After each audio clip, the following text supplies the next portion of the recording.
The RobertsTechJobs.com Indy Speedway League is on the air.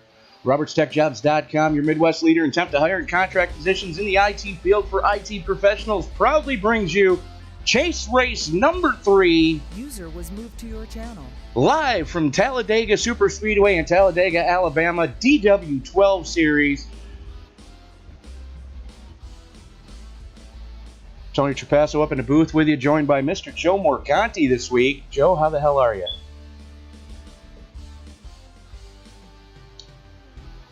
All right, Joe's not with us yet.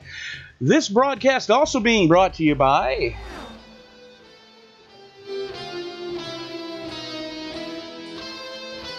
Hanover Fist Racing, proudly sponsored by the Disabled American Veterans Association, DAV, an all-volunteer, non-critical medical transport for America's veterans. For more information on how you can get involved, go to dav.org. This broadcast also being brought to you by David Llewellyn and the DHL Express, Mr. Robert Lacavara and Convergent Composites, Mr. Joe Morganti and the Lugnut Hub, Mr. Hoot Baker, and Motorsports Graphic Designs for all your in-sim graphical needs. You got something going through your mind? You want to see it on your race car? Give Tyler Graff a call and say, "Hey, Tyler, hook me up." Motorsports Graphic Designs.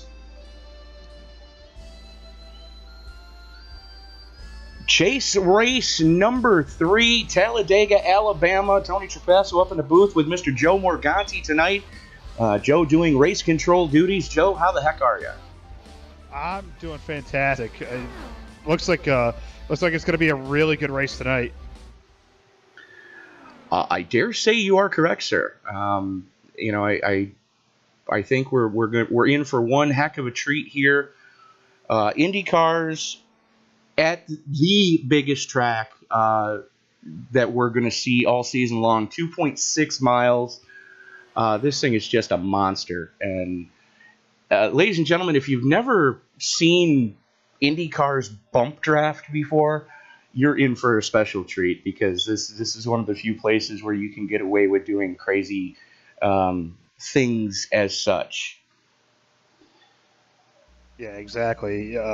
Bump drafting in these cars is not really what you're supposed to be doing, but here in our league, it's a little different, a little bit of a different animal. A little different. That's like saying that a warhead is a slightly sour candy. But I digress. Qualifying getting ready to get underway here. First couple of cars I see are starting to roll out. So we're going to have the standings up on the board. Let me just do one thing real quick before I forget to do so, because I know it's about to happen.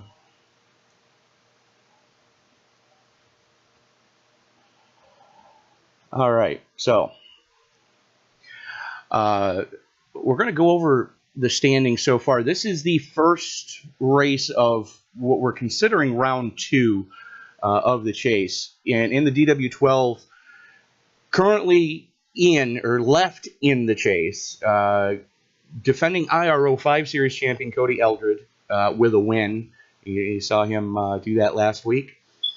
He's joined with Isaiah Dupree, who won the chase opener at Michigan. Then we've got Mike Whitaker, Mark Vega, Tyler Graff, Alex Green, Jay Anderson, and Johnny Antonucci, the last car able to transfer on. Bob Lacavara, heartbreaker for Bob. 2 points was all he needed to make the swing in. Bob, the first car out. Then we've got Terry Adams, Jake Gordon, and David Llewellyn. So, Joe, it's been a very interesting chase so far. You've been in a couple of the races. You decided to sit out Talladega, not wanting to, I believe as you put it, not wanting to be that guy with so much at stake right now. So good on you for that. Qualifying time starting to trickle in now. Greg Napier making a triumphant return to the ISL. Greg going quick time so far, 42.537. I believe that his and Forrest just jumped to the top of the board with the 42 427, and then as I speak, Whitaker jumped to the top of the board. Fair enough. So good to see a lot of new names up towards the front. Couple of chasers in the top 5 already. Johnny Antonucci sitting 4th quick, 42.529. So good to see Johnny throwing down the gauntlet.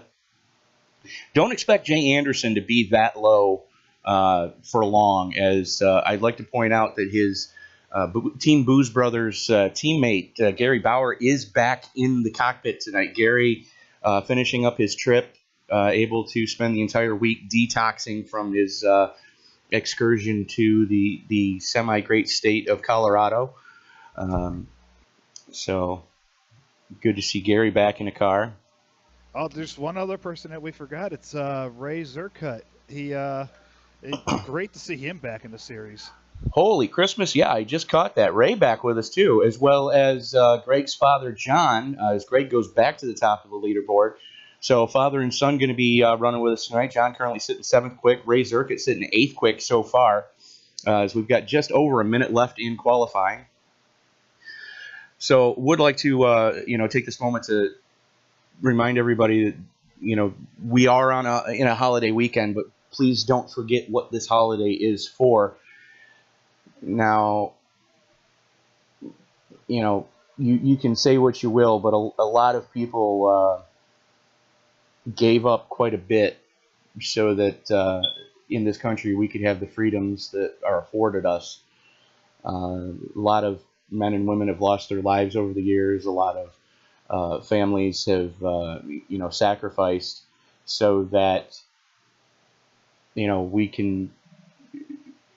It all started with, we're not going to be giving any more money to a monarchy that doesn't want to acknowledge that we exist. And, that's the reason why we have free elections in November, and that's why we have, the First Amendment to the Constitution that guarantees the freedom of speech and expression. And without that, I can guarantee you I would be in jail by now. So I do thank everybody that, is, before us that did what they did. So let's go to the pre-race drivers meeting already in progress. I love that.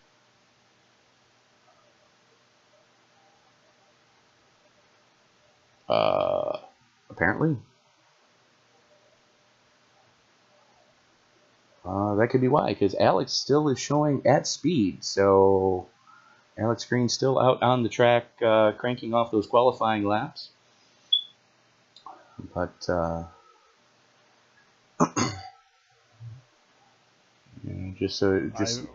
I don't know what to do at this point other than just wait for him.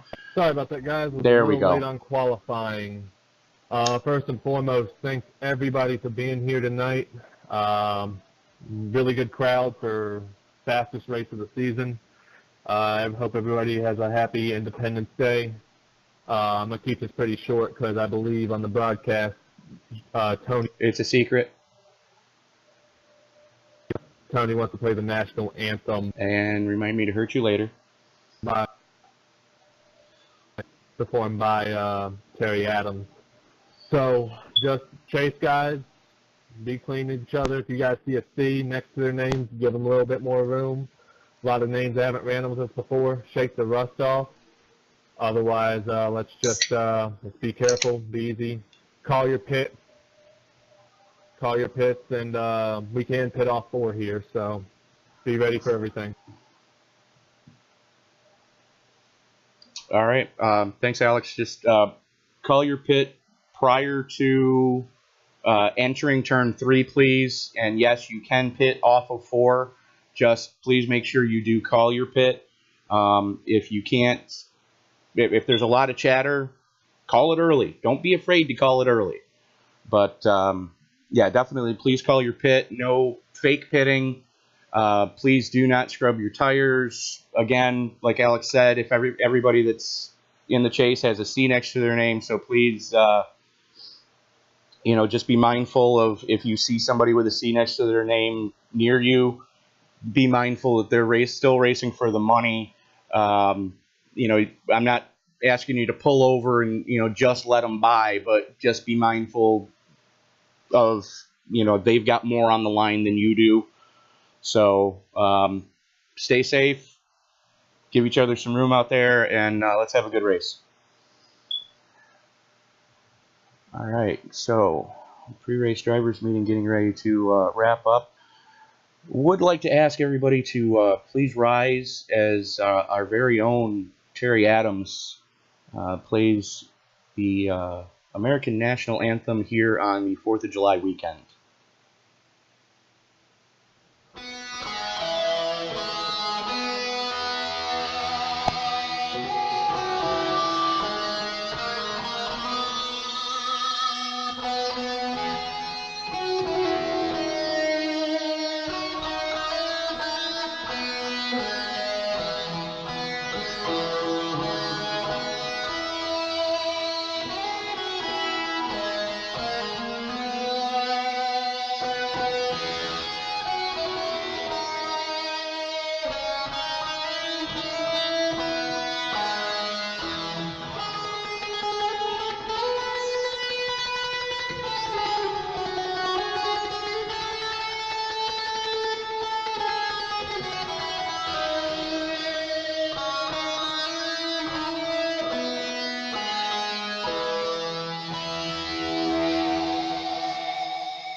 All right, ladies and gentlemen, thank you for that rendition, Terry. You did the nation proud. And let's run down the starting lineup real quick here, Joe, as cars starting to grid up. Gary, front row Bauer. Good grief, Gary. Leaves him on the table, 42.258. 1/1000th of a second quicker than defending IRO 5 Series champion Cody Eldred.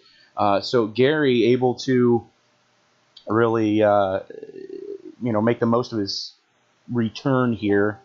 We definitely missed having Gary on the track, but he was on the booth with us here. So good to see him back where he belongs behind the wheel of that Asus number 27. Real weird seeing Gary in a red and black car this week. Yeah, it's really weird seeing Gary in a red and black car. Period. He's usually in that nice green.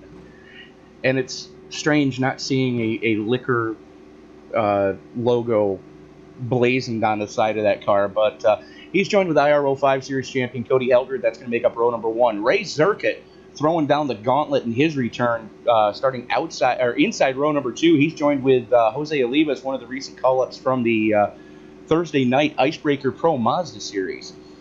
Going back to row number 3, we've got Jay Anderson, Gary Bauer's Team Booze Brothers teammate. He's going to be rolling off 5th quick. Greg Napier making his return, starting 6th quick. That's outside row number 3. Row number 4, we go to Isaiah Dupree and Mike Whitaker, two chasers real hungry for a win again. Isaiah winning the chase opener at Michigan.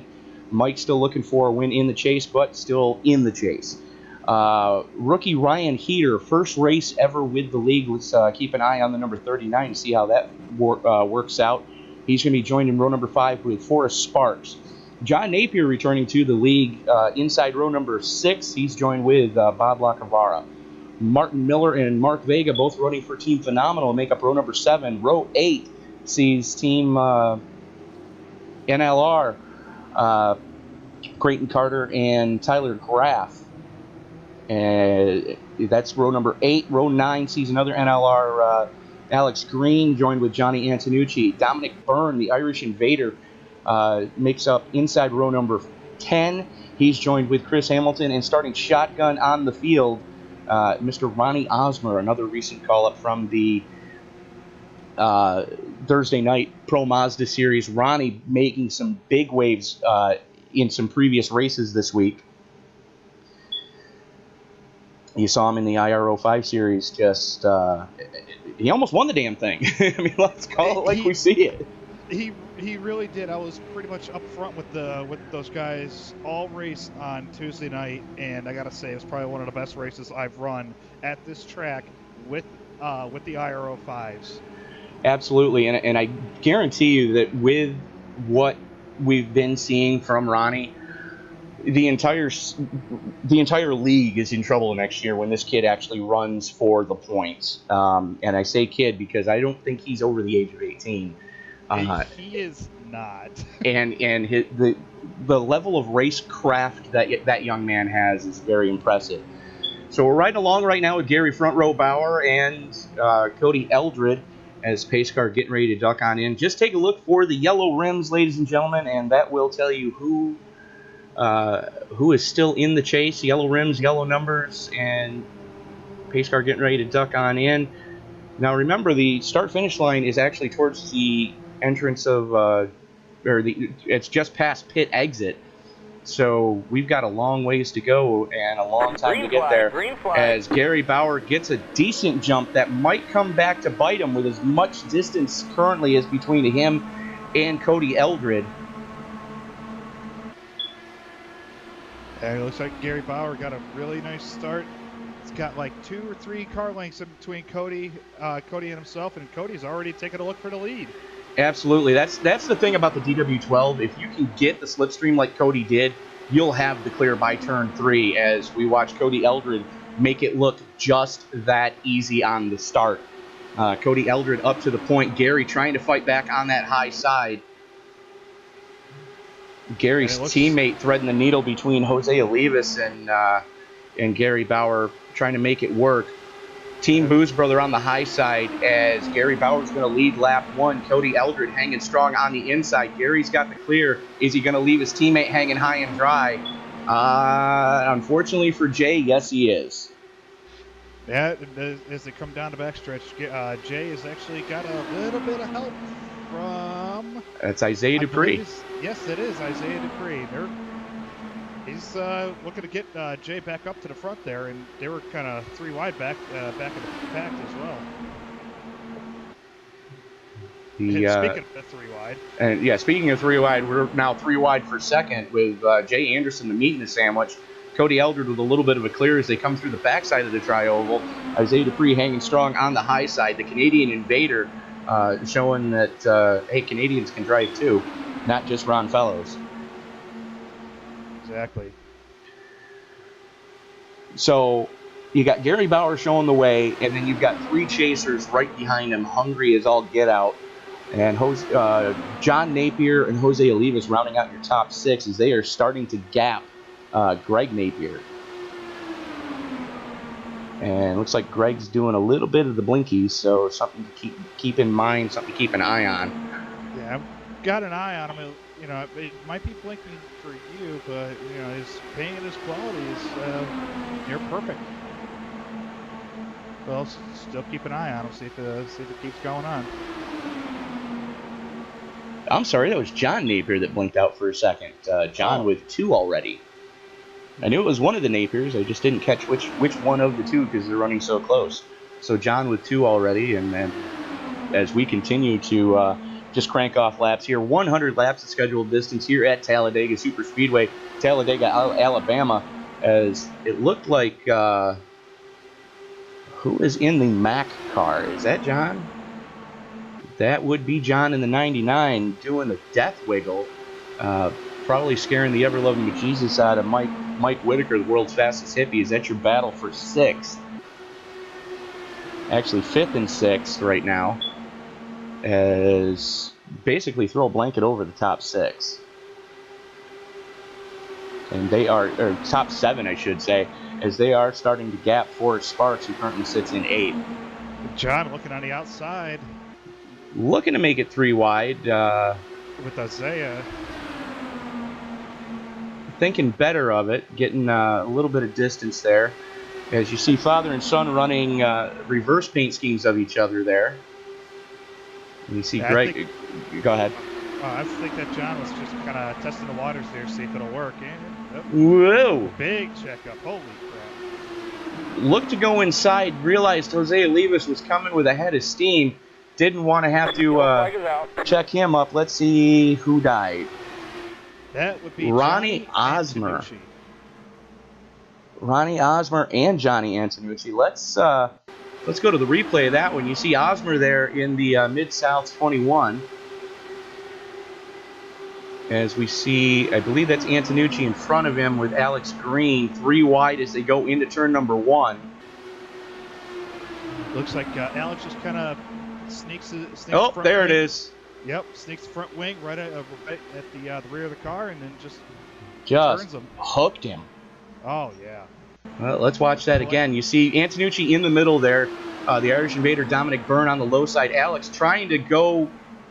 There wasn't a hole there. There wasn't even a sniff of a hole there. There was an illusion of one in Alex's mind. I'm wondering if Alex maybe was partaking in 4th of July celebrations a little early there.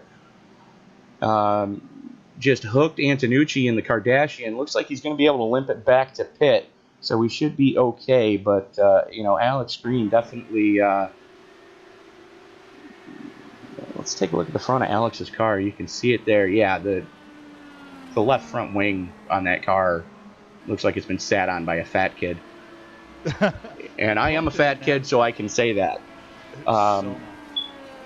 But, definitely going to put it on Alex there. So, Joe, you've done this sort of thing before, right? No. I just need to give the 30 an EOL. 10-4. So right-click, bring up your entry list, right-click the 30, and move to end. All right, I'll do that after pit stops, I believe it's... Probably not a bad idea. Yeah. As even Alex has got some really bad right front damage, too. Oh, yeah. Can't even turn that car. Yeah, that car definitely looks like it's seen better days. As Jose Oliva staying out to get a bonus point. There's no love loss right now between current number 1 and number 2 on the track right now. Jose Olivas and Martin Miller finished 1-2 in the Icebreaker Season 1 points. Reverse of how they're running on the track right now. Martin coming home with the Icebreaker Championship, which actually punched his ticket into the Roberts Tech Jobs Elite Invitational, which we will now be seeing. And let me pull up the calendar, and I will tell you when we're going to be seeing that. Come on. I'm really surprised that Martin Miller didn't get... Well, he might have gotten some damage, but I'm surprised he didn't pit to actually get that fixed, because he did get collected in that with Ronnie Osmer. Well, we'll see what's going to happen here. We see the right side upright behind the wheel with a little bit of a crinkle in it. I'm not sure if he knows he's damaged. But because we are going to be taking the 4th of July off, that's going to shift the schedule by 1 week. So we will not be here on the 4th. We will be here on the 6th. We will not be here on the 9th, but we will be back on the 11th for Kansas. So Kansas will run the 11th and the 16th, and Indy will be the 18th and 23rd. So the season finales will crown the champions on the 18th and the 23rd for the IRO5 and DW12 series. The RobertsTechJobs.com Elite Invitational will take place on July 30th, which will be Sunday, the last Sunday of this month. The Tuesday prior to that, July 25th, we'll see the Roberts Tech Jobs Elite Open.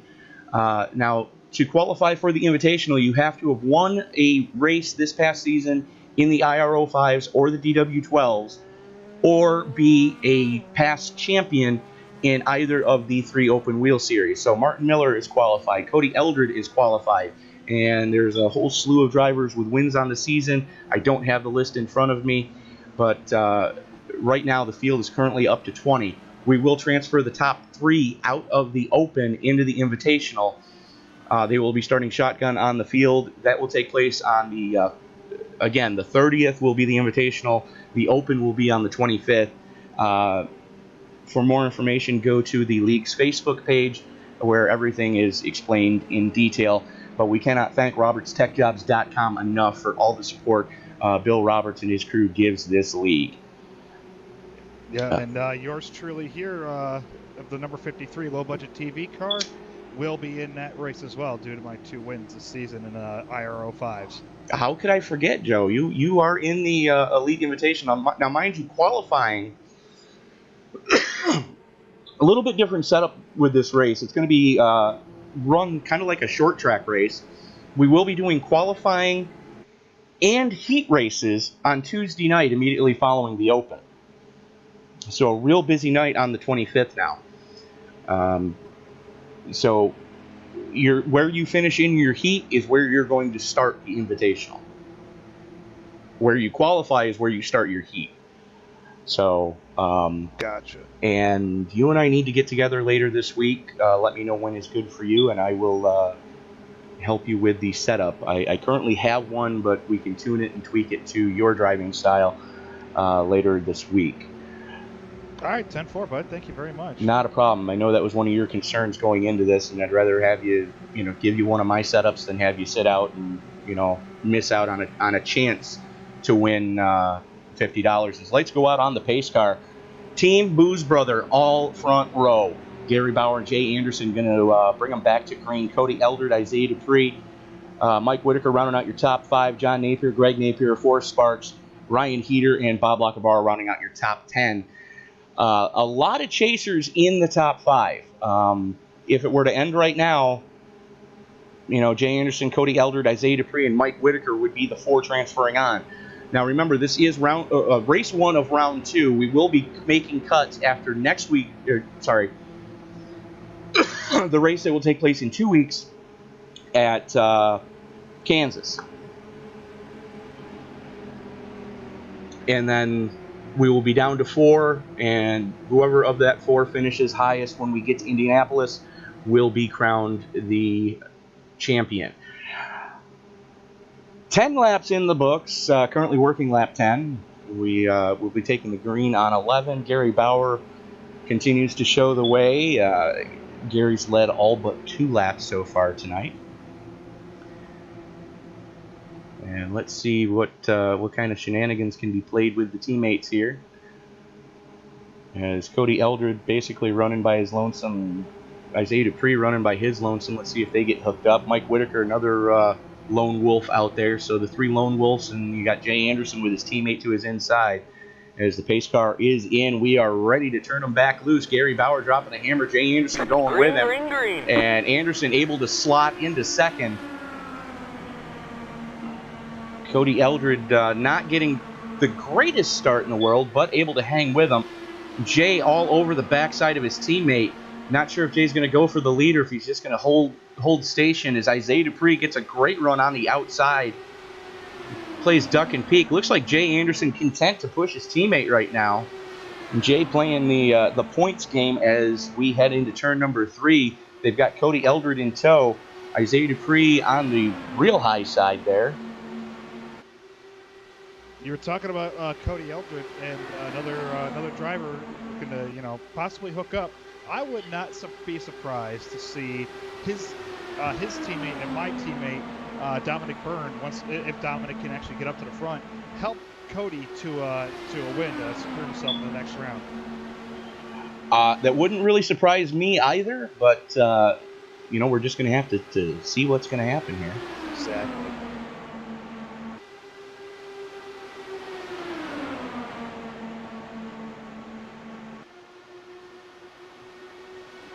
John Napier almost getting right up against the wall trying to make a run. And John and Greg both trying to to play that high side right now. I've never known John to actually run on the bottom line. I was kind of thinking the same thing. Even when it's the preferred line, John usually runs at least half the car width off of it. But basically throw a blanket over your top 8 right now, as they are really starting to pull away from Ryan Heater. Almost 0.4 of a second back to the 9th place Heater, as Forrest Sparks at the tail end of this 8-car breakaway right now. And Isaiah slots in front of Cody. They're going to try to get hooked up. Mike Whitaker with a sniff of draft, just kind of trying to hold his own right now, as Jay Anderson looks to the inside of Gary Bauer. Going to make it 3 wide going into turn 1. You got Jay Anderson on the inside. And Isaiah Dupree on the high side, flirting with disaster there. Isaiah had the almost making contact. Had the death wiggle.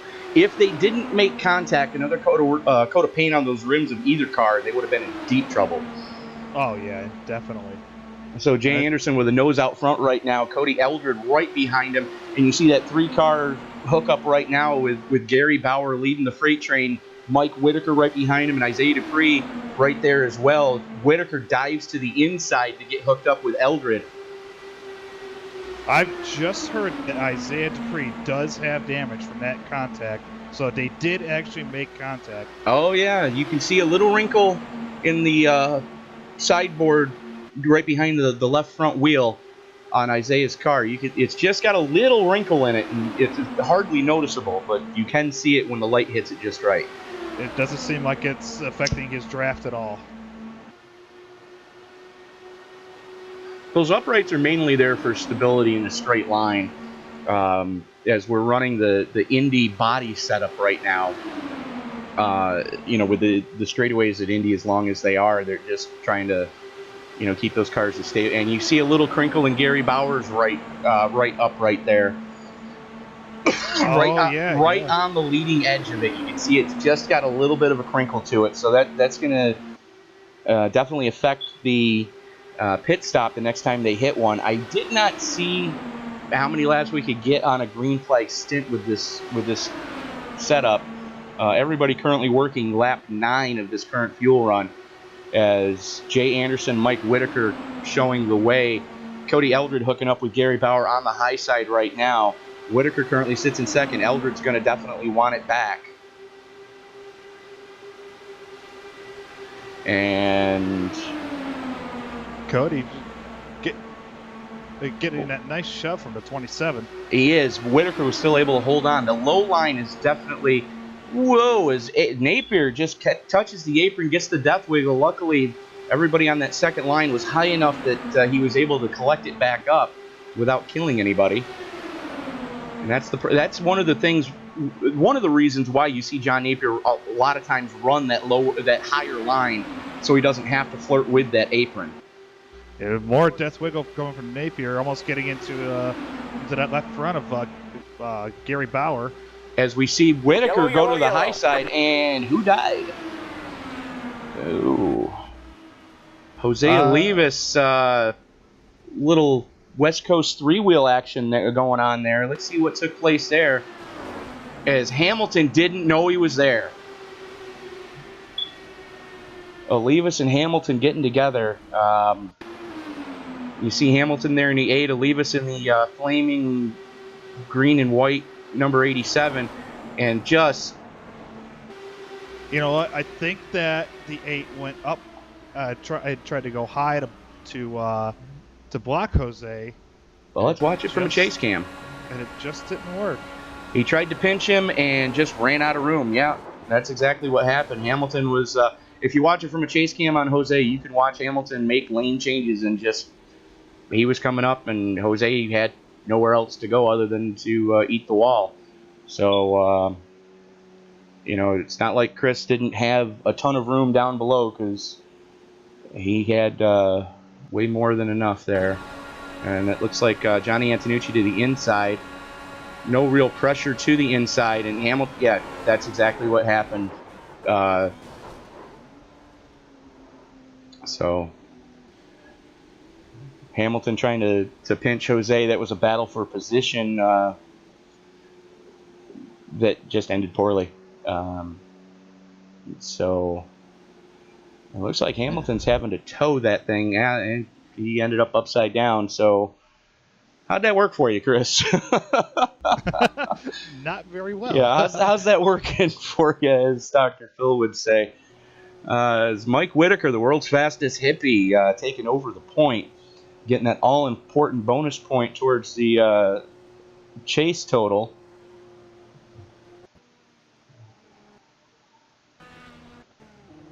There we go.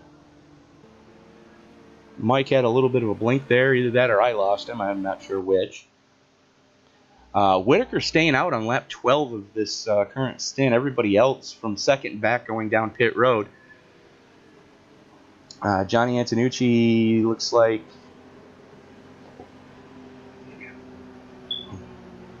should get the wave around when Whitaker goes pit side. Now, as far as fuel strategies go, it's hard to bet against the driver of the 707, People Against Distracted Driving sponsored. Looks like he's running a patriotic tie-dye this week. Red, white, and blue. Good on you, Mike. Hey. I just realized that. As we get a good look at the 707 of the world's fastest hippie, Mike Whitaker.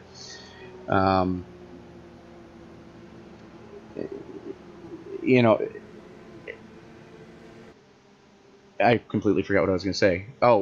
Fuel strategy.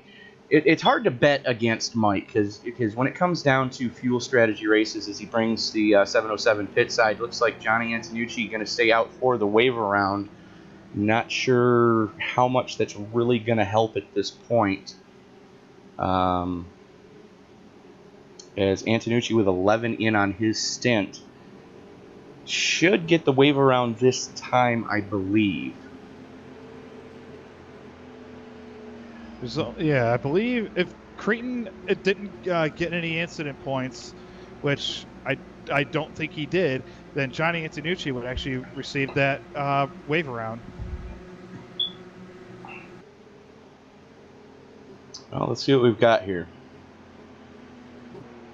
Showing Creighton Carter a lap down. Chris Hamilton, who brought out the caution, is already going to be at the tail end of the field due to having to tow. So I'm wondering, I know, track position is all important, but, Johnny's got to be concerned right now of running out of fuel, because if I'm not mistaken, we're only good for about 15 laps here under green flag running. I believe so. I'm not too sure at this moment. So, quick rundown of positions. Gary Bauer able to win the race off of pit road. Is going to lead him back to green. Jay Anderson, his teammate, going to be starting outside row number 1.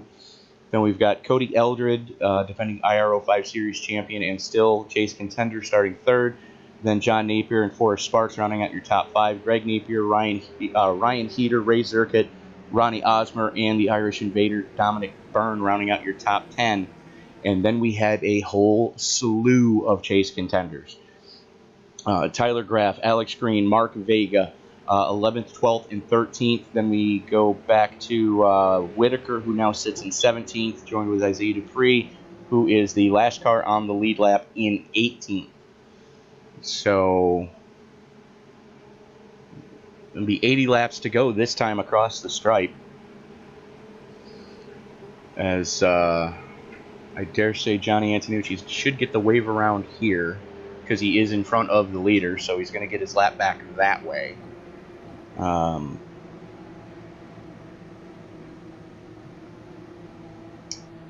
Or not. Or 2 to green right now, I believe. Which makes absolutely no sense to me because we should have been 2 to green 2 laps ago. Oh, wait, no, that's dirt racing. Never mind.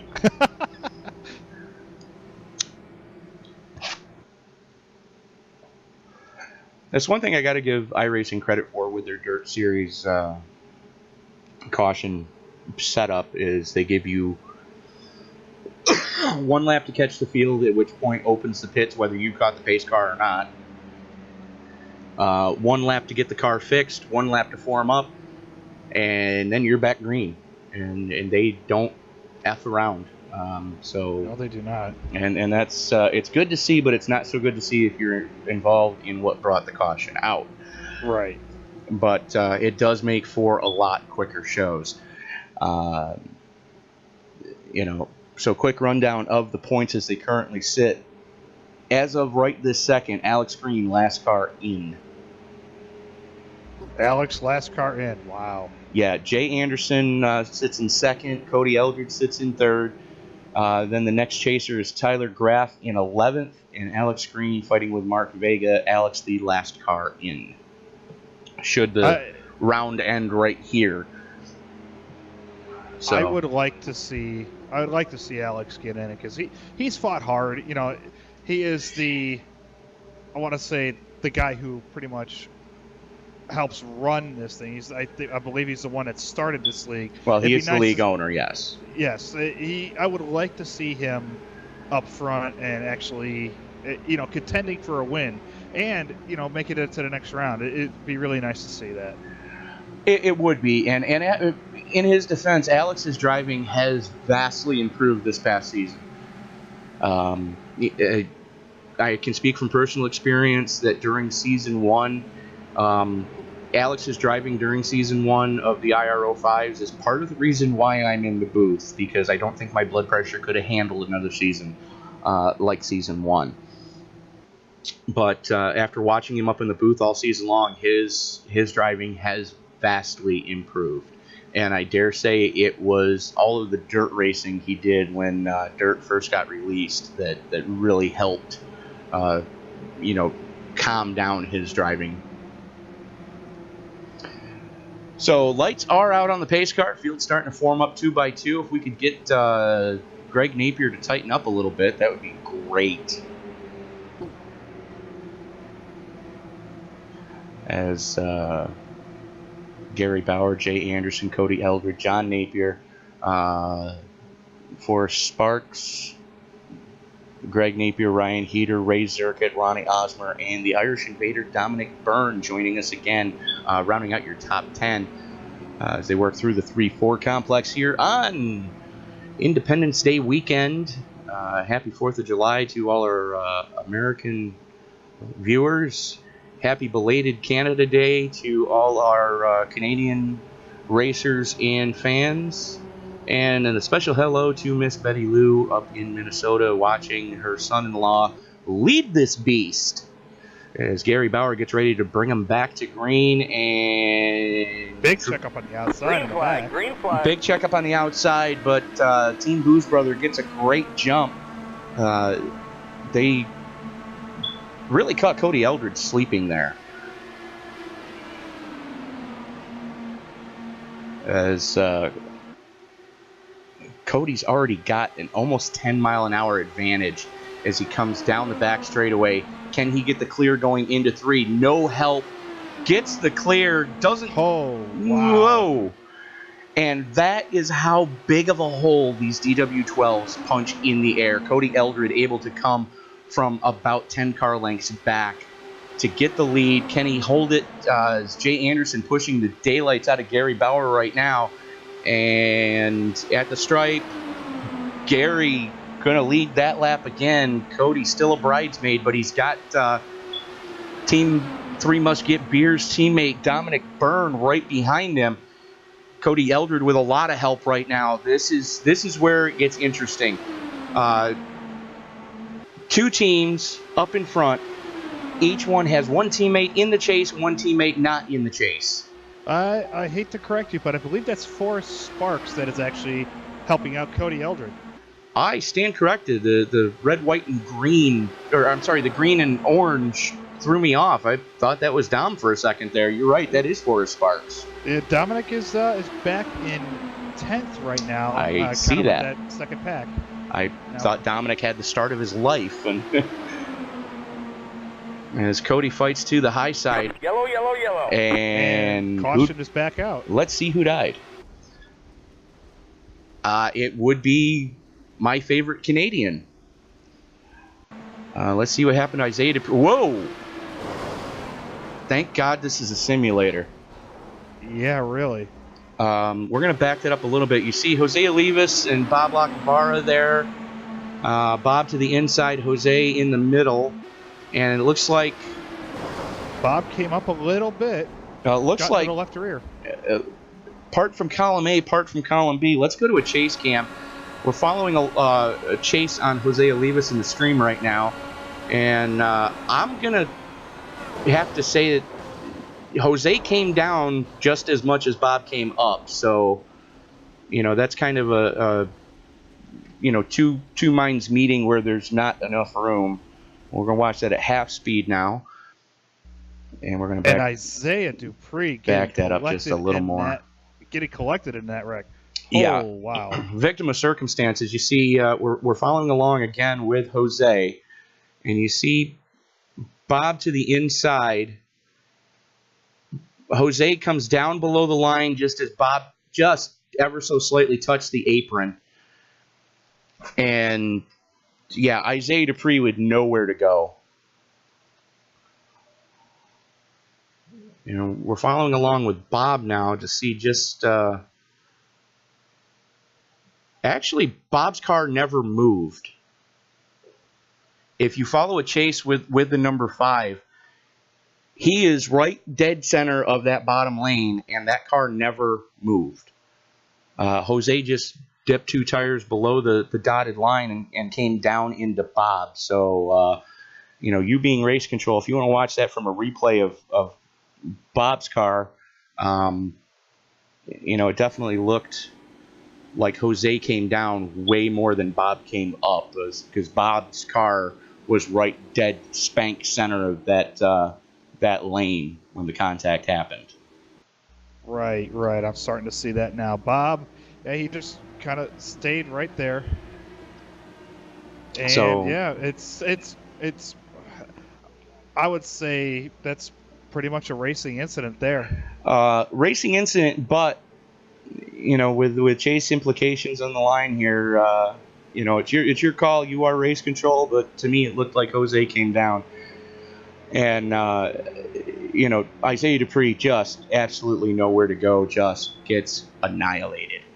I mean, there's no other way to put it. He was able to limp the car back to pits, but just thank God this is a simulator is all I can say. And that's our first one of the night. Let's hopefully that's our last one. 27 laps in, under caution for the fourth time.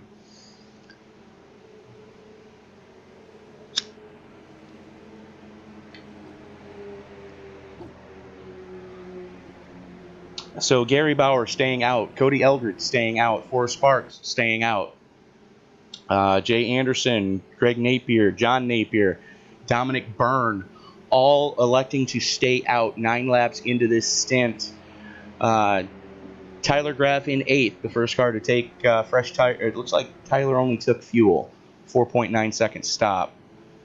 Then you've got Ryan Heater, Ronnie Osmer, Ray Zirkut, Alex Green, Martin Miller, Mark Vega, Mike Whitaker, Bob Lacavara, and Creighton Carter in 17th, last car on the lead lap, all taking it down pit side. Isaiah Dupree able to limp it around to stay only 1 lap down. I have to say he got lucky on that one. He did, because that could have been a whole boatload worse. Creighton Carter, Isaiah Dupree, the first car 1 lap down.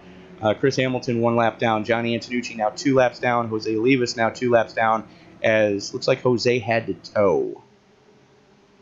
Back out on the track now as 4 minutes in the series trying to tow that thing. So not really needing to hand out an EOL because he's already at the tail end of the field. So Gary Bauer continuing to show the way as they are working lap 10 of this current fuel stint. Lap 28 overall of 100. Would like to remind everybody you are watching a presentation of the RobertsTechJobs.com Indy Speedway League. RobertsTechJobs.com, proud sponsor of the Indy Speedway League, is your Midwest leader in temp to hire and contract positions in the IT field for IT professionals. So if you are an IT professional in the Midwest, or if you're looking to relocate, please go to robertstechjobs.com and be sure to let Bill know that the ISL sent you. So, Tony Trapasso, Joe Morganti up in the booth tonight. And now, Joe, you're just taking tonight off, correct? You're going to be back at Kansas, if I'm not mistaken. I am. You mean Kentucky? Kentucky, I'm sorry. I had decided to step out of the DW12s to concentrate on the IRO5s and kind of put my focus towards that. Because you are still in the chase in the 05s, if I'm not mistaken. By sheer luck. You were gifted. You gifted a reprisal going into round 2, as David Llewellyn choosing to withdraw from the 05 series. Just when I thought I could just leave, they pulled me right back in. Yeah, but you love it. Yeah, I do. So you got the usual suspects up on the front row again: Gary Bauer and Cody Eldred. It looks like it seems anyways, like we've been starting with these two either next to each other or in line with each other all race long. So, and again, I cannot stress how weird it is to see the number 27 rocking red, white, and black instead of the Tequila Patron colors that we've seen it in all season long so far. Yeah, it's super strange. I mean, what has he got on there? MSI or something? Asus. Yeah, Asus and then MSI on the wing. Oh, yeah. Well, blame Sam Cooper Bennett for that paint scheme. I'm going to. As sharp of a paint scheme as it is, I believe Sam did both Gary and Jay's cars. Yeah, Gary did my invitational paint job as well, and I'll reveal that coming soon. You mean Sam? Yes, thank you. So pace car getting ready to duck on off as they work their way out of turn number 4. Gary Bauer or Cody Eldred up on the front row. See if Cody can get a decent jump and stay with Gary this time. And John Napier. Something is happening in the back. Green. You may want to throw the caution, sir. I will. Yellow flag is out. And I think John's wheel just shut off.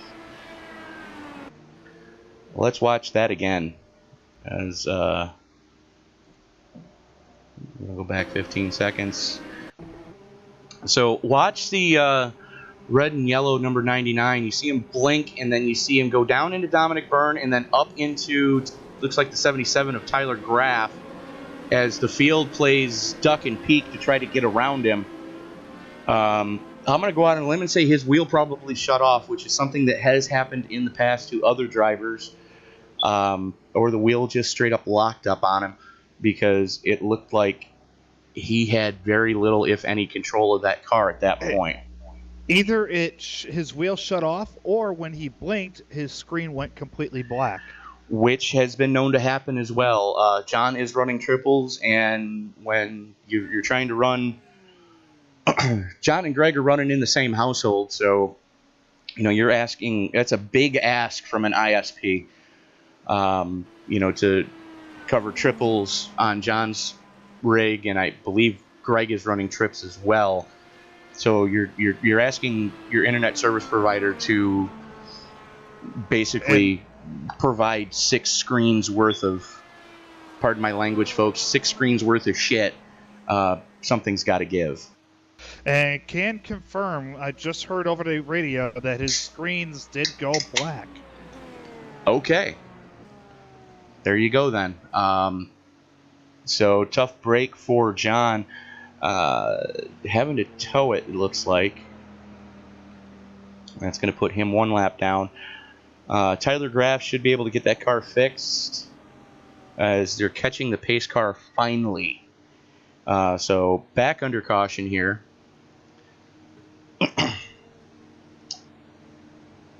So, Joe, while we're under caution, tell us about the Lugnuts Hub.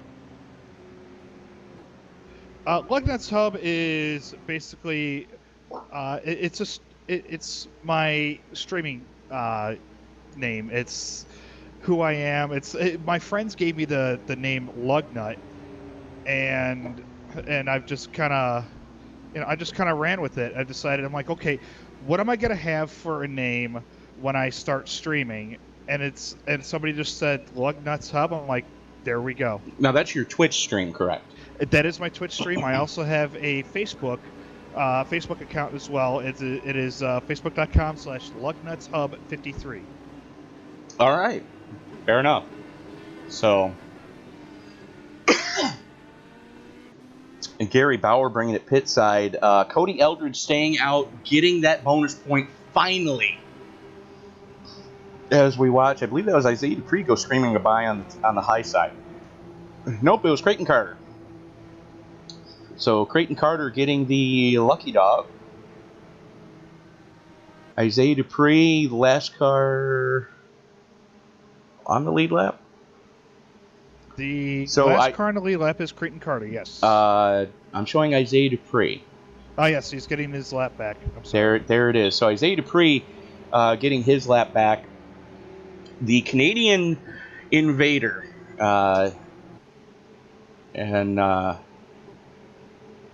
So as he just blasts the wall coming through the tri-oval, not sure what on earth was going on there.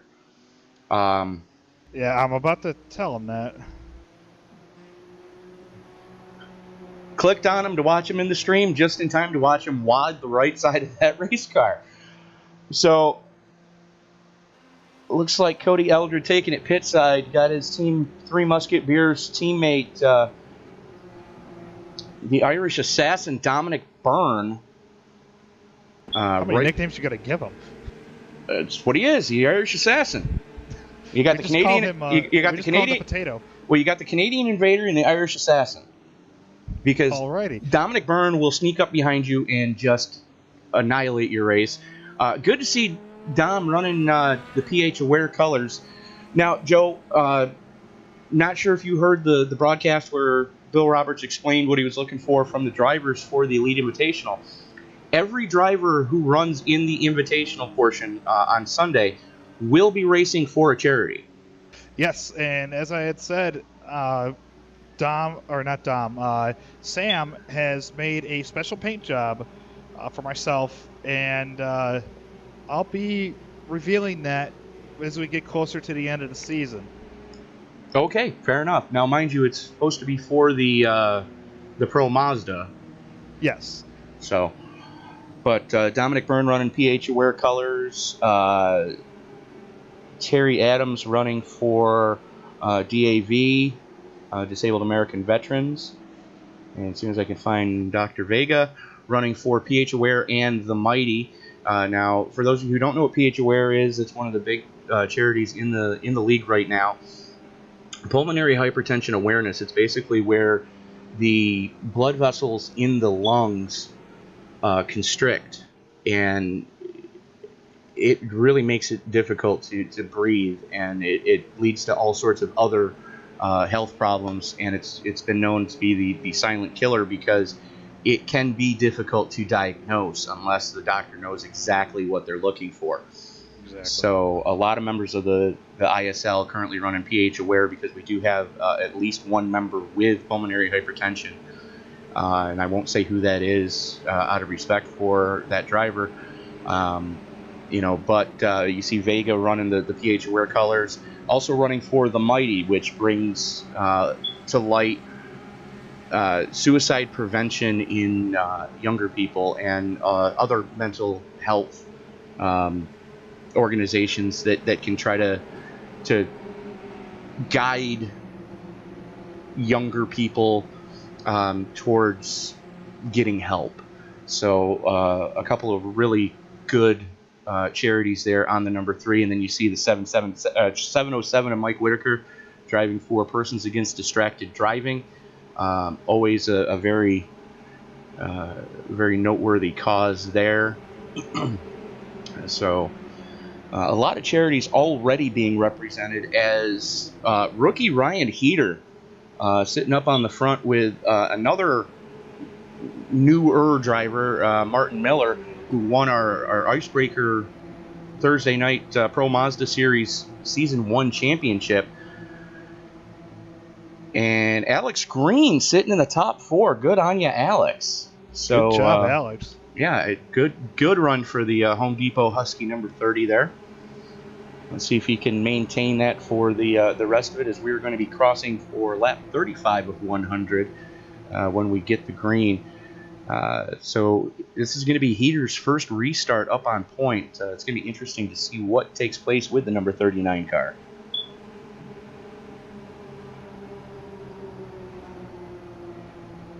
Pace car is going in right now. And Ryan with a huge jump on that restart. Getting out to about 3 or 4 car lengths, maybe 5 or more. 0.4 of a second over current second place Mike Whitaker, who's run side by side with Martin Miller. The only problem is, with as much of a hole as this car punches in the air, and with Miller pushing Whitaker, this is what... There's a 10-mile-an-hour difference already. This is what 10 miles an hour looks like, folks, as Whitaker just makes it look that easy as they haul off into turn number 3. Whitaker gets the clear, doesn't drop down immediately. Gonna dance with the partner that got him there. Martin Miller right in Whitaker's slipstream, as Miller's Vega right behind him. Miller's teammate Vega right behind him, as Miller and Vega both running for Team Phenomenal. And Heater just barely edging out Whitaker at the stripe there. Martin Miller pushing the daylights out of Whitaker right now, as Whitaker gets a good shove coming off of turn 2. Does have the clear, drops down. Miller could go with him.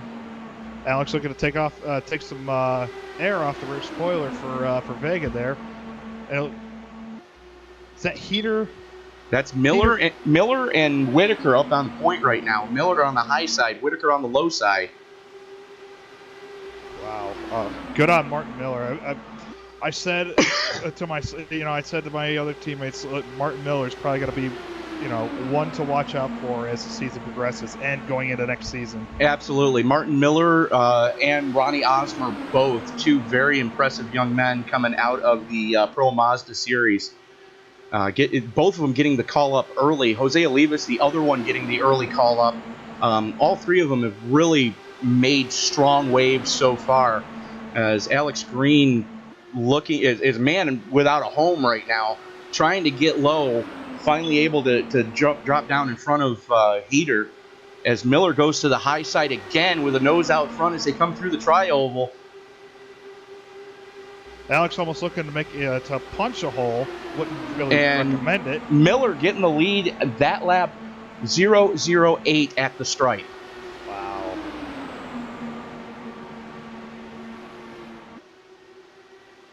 Whitaker with the low side again, making it the easy way.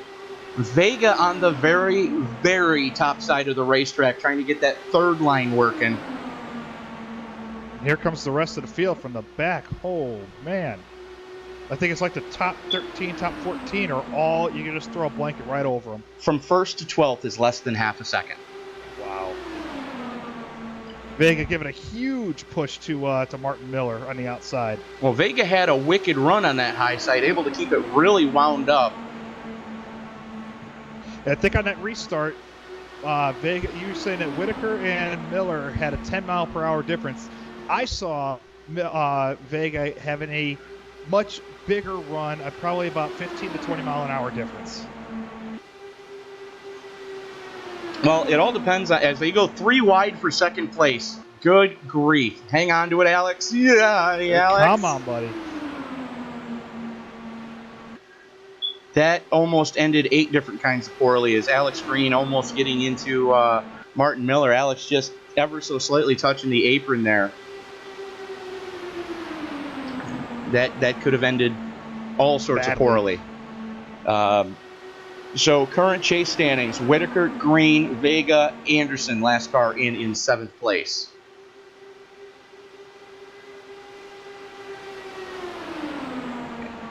As Alex Green now shoves Mike Whitaker. That is your lead. Let's watch the battle for the transfer spot in the chase right now. You see for some reason, thank you Trading Paints, Tyler Graff running an all-black paint scheme tonight. Got Ronnie Osmer right on his transmission tunnel. Jay Anderson on the high side. That is your battle for the transfer spot in the chase. The 77 and the 18 battling it out there. It's Jay Anderson on the high side, Tyler Graff on the low side. And they've been like this lockstep for the past handful of laps. So who says the high side can't get it done here at Talladega Superspeedway? Certainly we didn't. Well, you're going to need some help to do it, as Gary Bauer now pushing Forrest Sparks on that high side. I hate to interrupt you here, but Vega with a gigantic run on the outside of Alex and Whitaker. And Vega leading that lap by 82 one-thousandths of a second. So Vega getting that all-important bonus point away from Mike Whitaker there, is Alex Green trying to make it 3 wide, thinks better of it. And he's... Or does he? As they go 3 wide for the lead. Holy Christmas. Oh, come on, Alex. Nice job.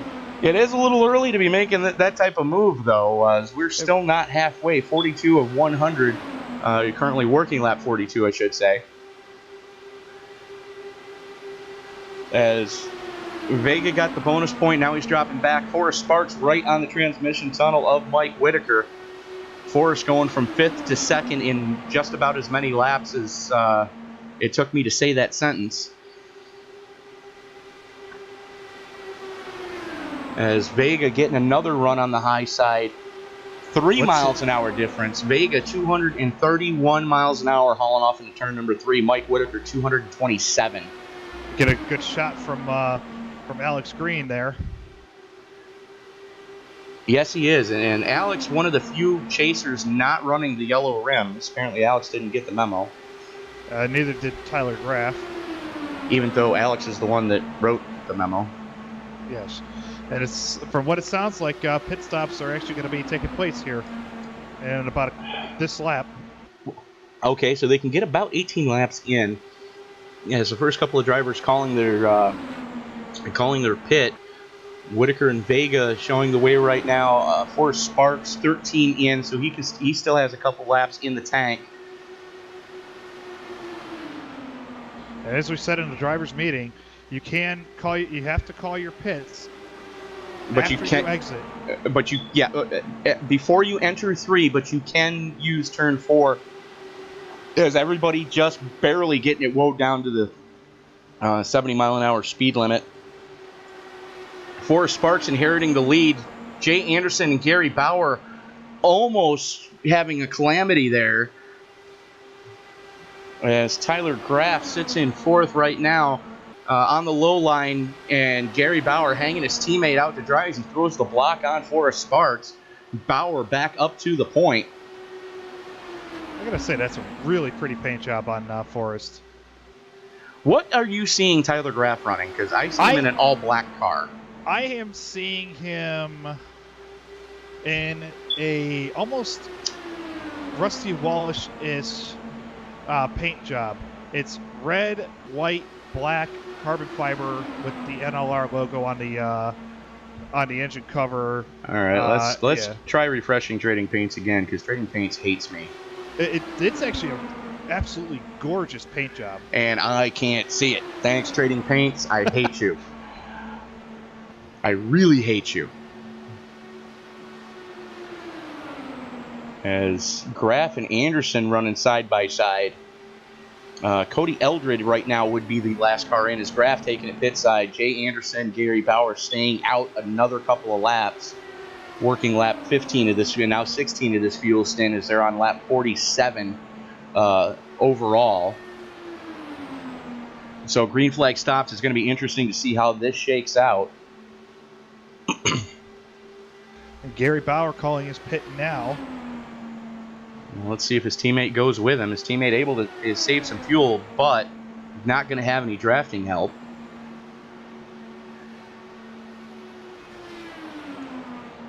As you see Bauer and Anderson working lap 16, and teammates are going together, a little bit staggered, and here comes, that's the 93 of Isaiah Dupree and the 21 of Ronnie Osmer as they go three wide. Holy, hang on to her, kids. Yeah, really. Ronnie Osmer almost collected Gary Bauer's teammate, Jay Anderson.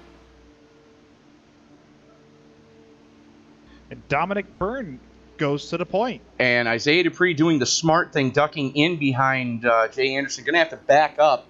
Anderson holding up the 93 of Dupree as Anderson lights him up. Dupree just nips him coming off pit road. Here come the team of Three Musket Beers on the pit road. And Dominic Byrne leading that charge. Cody Eldred right in his slipstream. Good to see Dom running back with us again. And for those of you who are over in the old countries, as Dom slides through his pit stall, has to back up again. Still not far enough. There he goes. So real slow stop for Dom. Dominic Byrne and Sam Cooper Bennett are going to be starting a European tour. So more European-friendly start times for the European Indy Speedway League. For more information, you can find the link to that in our Facebook page, IndyCar Speedway League on Facebook. As Creighton Carter up to speed, showing the way with his teammate Tyler Graff in tow. They've got Greg Napier and Ronnie Osmer working with him. Cody Eldred just not getting even a sniff of that draft as he's not up to speed yet. Over a second back to Cody. Carter showing the way. Graff in second, Napier third, Osmer fourth. Ryan Heater getting around Cody. And there is a gaggle of cars right now. That is 5th through 7th. Make that 8th. So if these guys can get in line and get lined up, get drafted up, they should be able to reel in that front pack of 4. And that's what we're really seeing right now is we've got the front breakaway of 4 cars, the second breakaway of 4 cars, and then you got Vega and Whitaker working together there. But right up front right now, it is Katie bar the door as these top 4 are just hauling the mail. 131 miles an hour for the entire freight train as they go through the 3-4 complex and now into the tri-oval.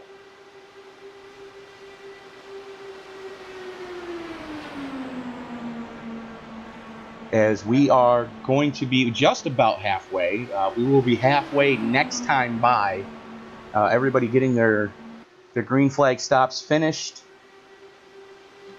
And Creighton Carter inheriting the lead. Quickest time off of on and off of pit road is going to go to Greg Napier with a 27.2 from entry cone to exit cone. Creighton Carter 27.6. Tyler Graff 27.6, Ronnie Osmer 27.4. So that's why this front pack is really doing what it's doing. They collectively have 4 of the 6 best times entry cone to exit cone. That's absolutely phenomenal.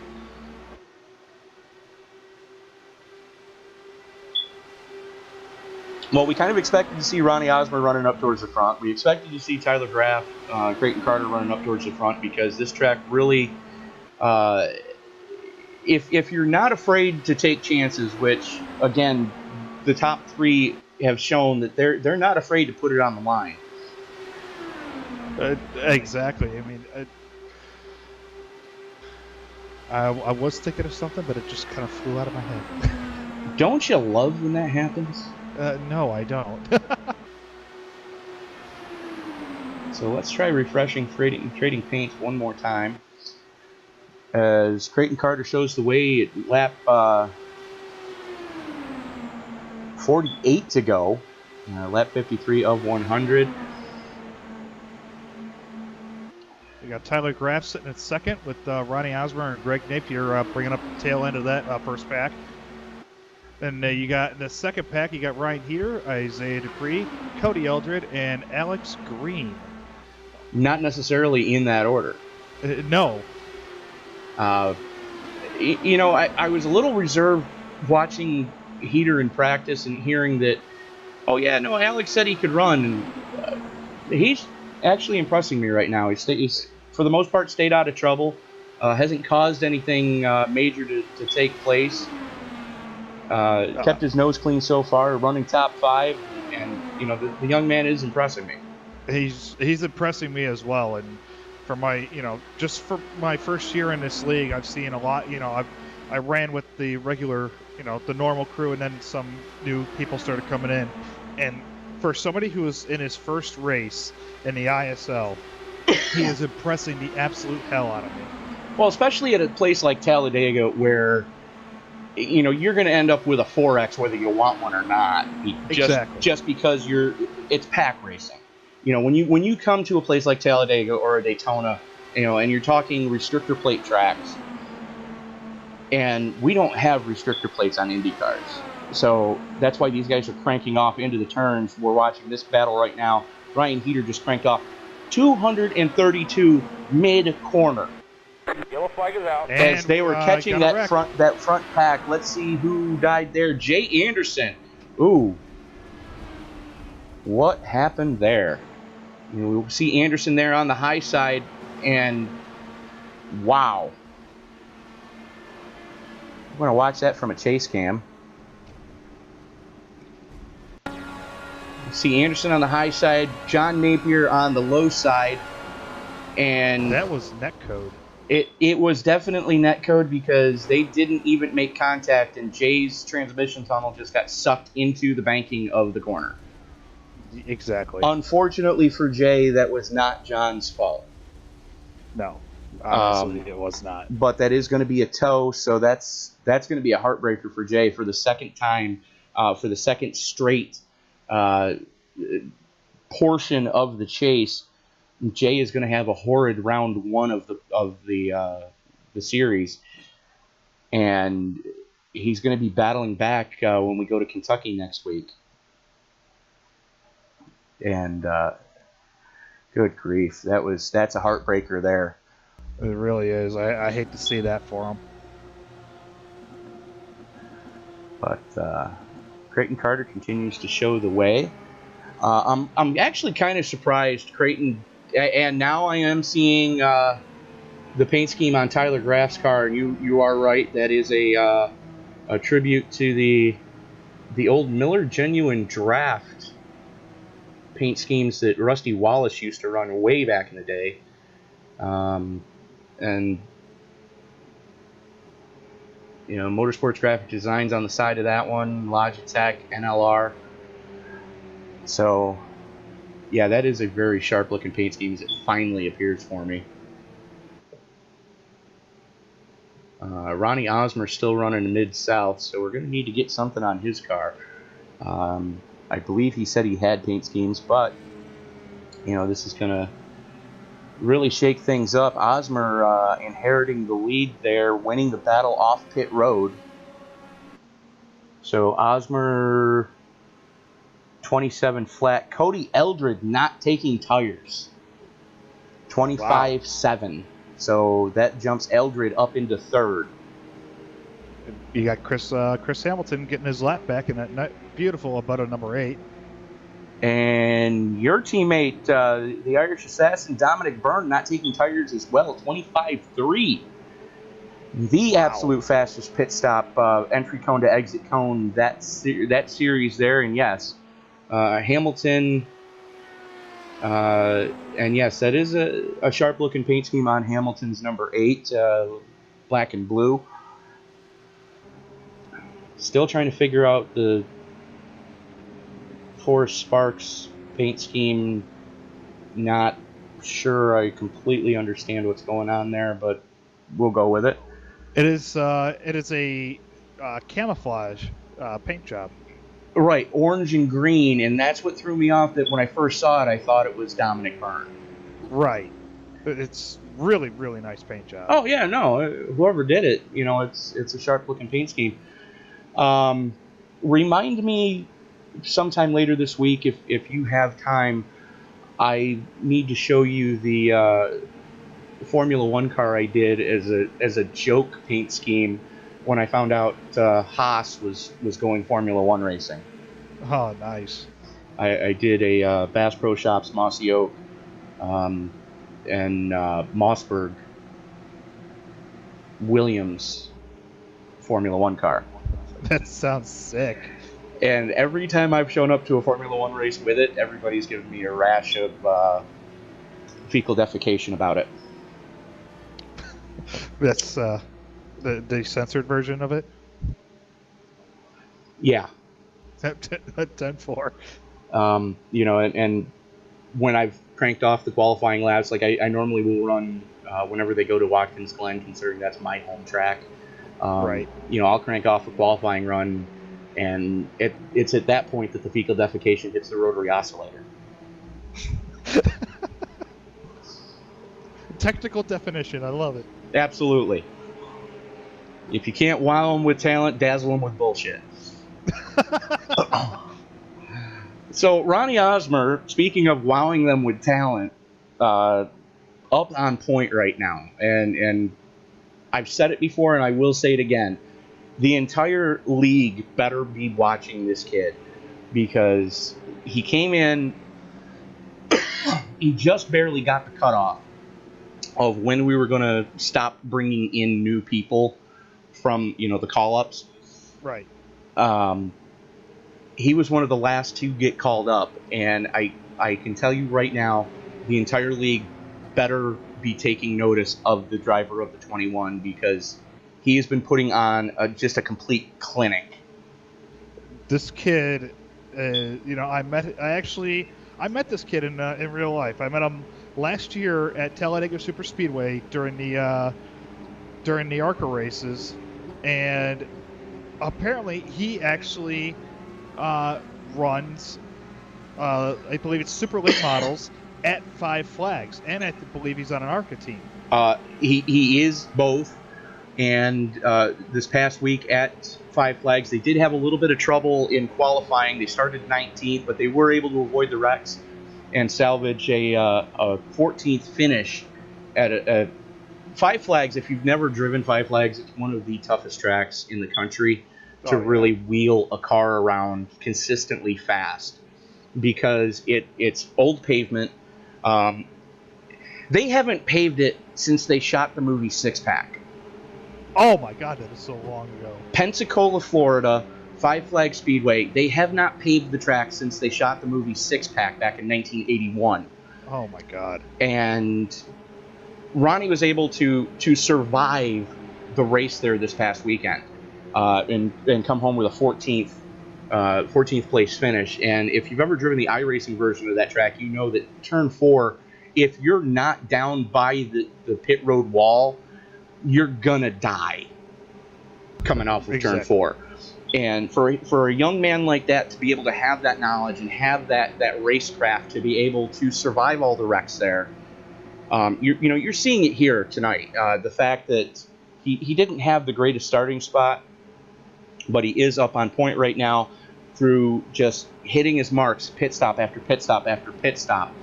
And he's shown that week after week, so that the entire league better be on notice when the 21 gets to run for a championship next season.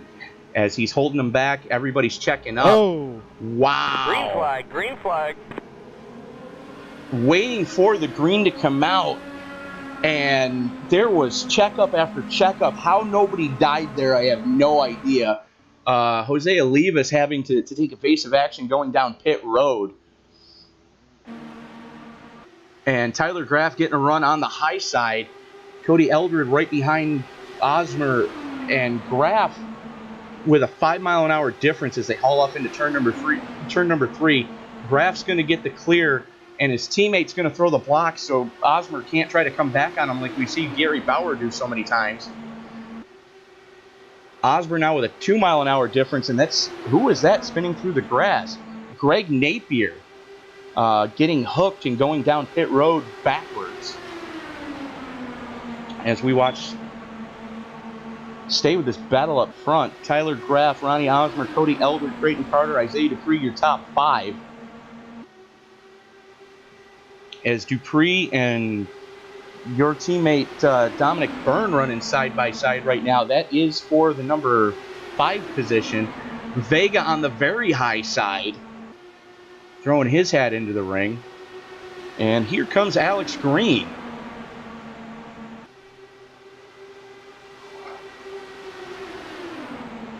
And it started already. They're touching off fireworks just outside my window. So if you folks hear some popping and banging going on through my mic, that's what's going on.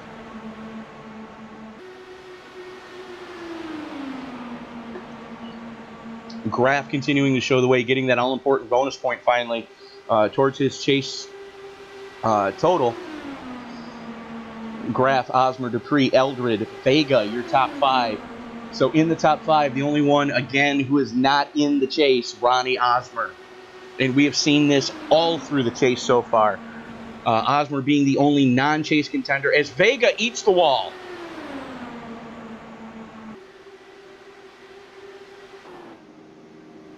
Well, let's take a look and see what happened there. 3 wide. Coming through 4. Vega came down and Carter just punted him.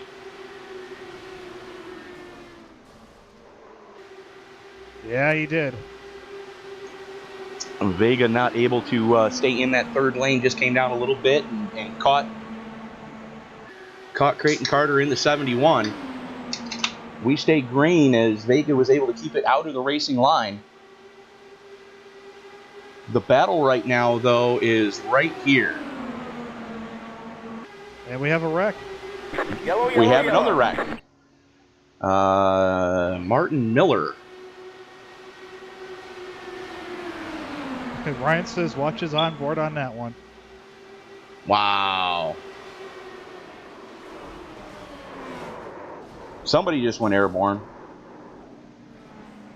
Let's go to a chase cam on Miller on that. You see a little bit of a checkup in front, and that was Jay Anderson just running over Ronnie Osmer. As I believe that was Gary Bauer eating the fence. Nope, that was Greg Napier eating the fence. Said it was Jay Anderson? Yes.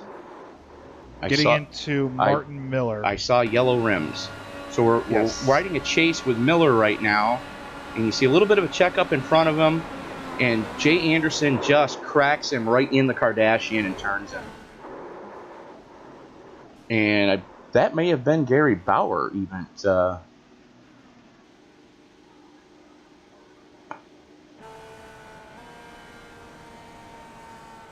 Who was that?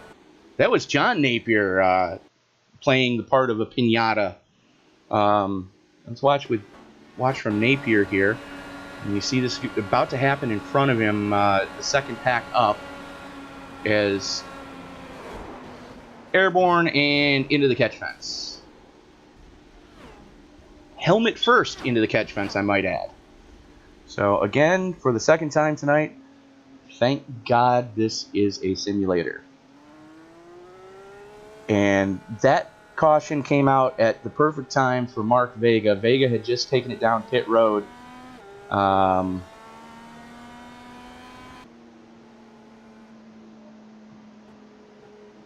Only 1 lap down. Greg Napier in front of him.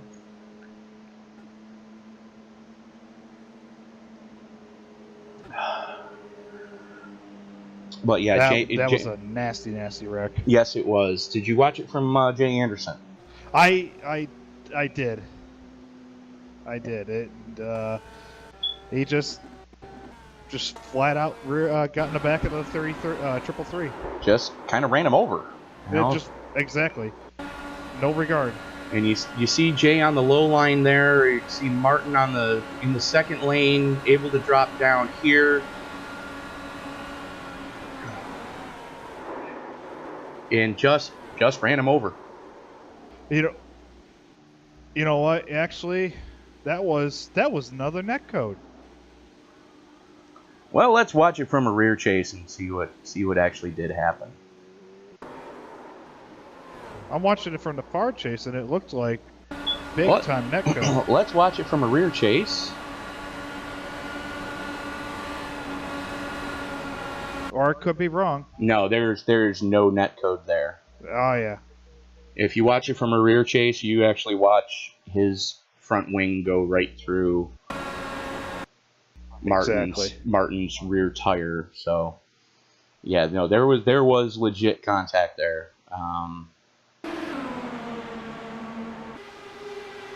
Let's see what the TV cameras picked up here as we watch this yet again. And I'll let you do your race control thing. Yeah, you can really see it there that there was contact. And Mike Whitaker just another coat of paint on the side of Whitaker's car, and he would have been involved in that. Oh, for sure. And that is going to thank you, Trading Paints, yet again.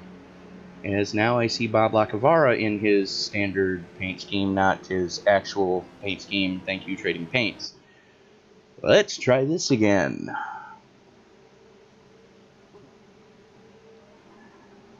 So, Bob Lacavara up on point. Ronnie Osmer winning the battle off pit road yet again. Gary Bauer not taking tires that time with a 25.7 stop. It's going to move him up into 4th position overall. Bob Lacavara not taking tires at all. Okay, let me find John Napier.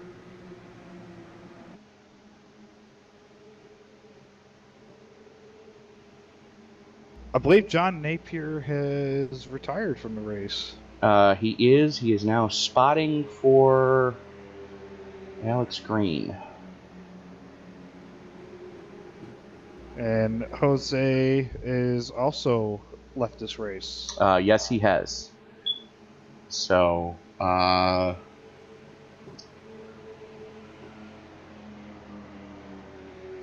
right. Trading Paints definitely still not agreeing with me. Again, thank you, Trading Paints. I hate you. I hate you. I hate you.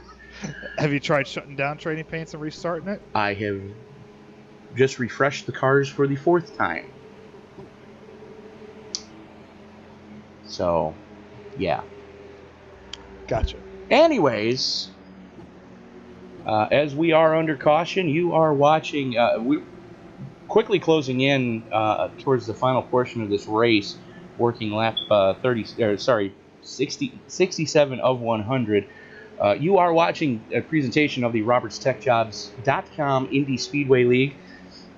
RobertsTechJobs.com, your Midwest leader in temp to hire and contract position in the IT field for IT professionals. So if you are an IT professional in the Midwest, or if you're looking to relocate, please go to RobertsTechJobs.com and be sure to let Bill know that the ISL sent you. So Bob Lacavara, 11 laps into his fuel stint, trying to play some fuel strategy here. I dare say Bob has back-timed his race and knows when he needs to make his money stop. Certainly does. So, and somebody joining us now. Hey, Terry Adams, welcome to the booth, buddy. Really quick, Tony. Yes, sir. When you try to refresh paint, just touch your gas pedal. For some reason, even though your car isn't in, that makes it catch your signal. I found that out the other day. Okay, let's try that. So, refreshing. Come on. Give me the percentage. Give me the percentage. Okay. Touching the gas pedal. Seeing what's going on here. And let's see if that works. Thank you, Terry. Just something I ran into. All right. So, thank you very much, Dr. Adams. And I must say, lovely rendition of the national anthem to open the broadcast with tonight. As I watch Tyler Grasscar go back to black. So, yeah, Trading Paints just hates my guts. Maybe try uninstalling, try uninstalling and reinstalling it. Yeah. That helps sometimes. Yeah. So, anyways. Anybody that's running a special paint scheme tonight that's not showing up, I apologize on behalf of the entire ISL. Trading Paints just hates me. So lights are out on the pace car. Bob Lacavara, Ronnie Osmer are going to be bringing them back to green. The Irish Assassin, Dominic Byrne, Gary Bauer, Tyler Graff, and defending series Season 1 IRO5 champion Cody Eldred rounding out your top 6. So basically the usual suspects. The usual suspects are currently up in front, and Ronnie Osmer quickly becoming one of the usual suspects. Exactly. So everybody's car has gone back to normal except for the person up on the point, Bob Lacavara. All right, guys, have a good broadcast. All right, you too. Thanks again, Terry.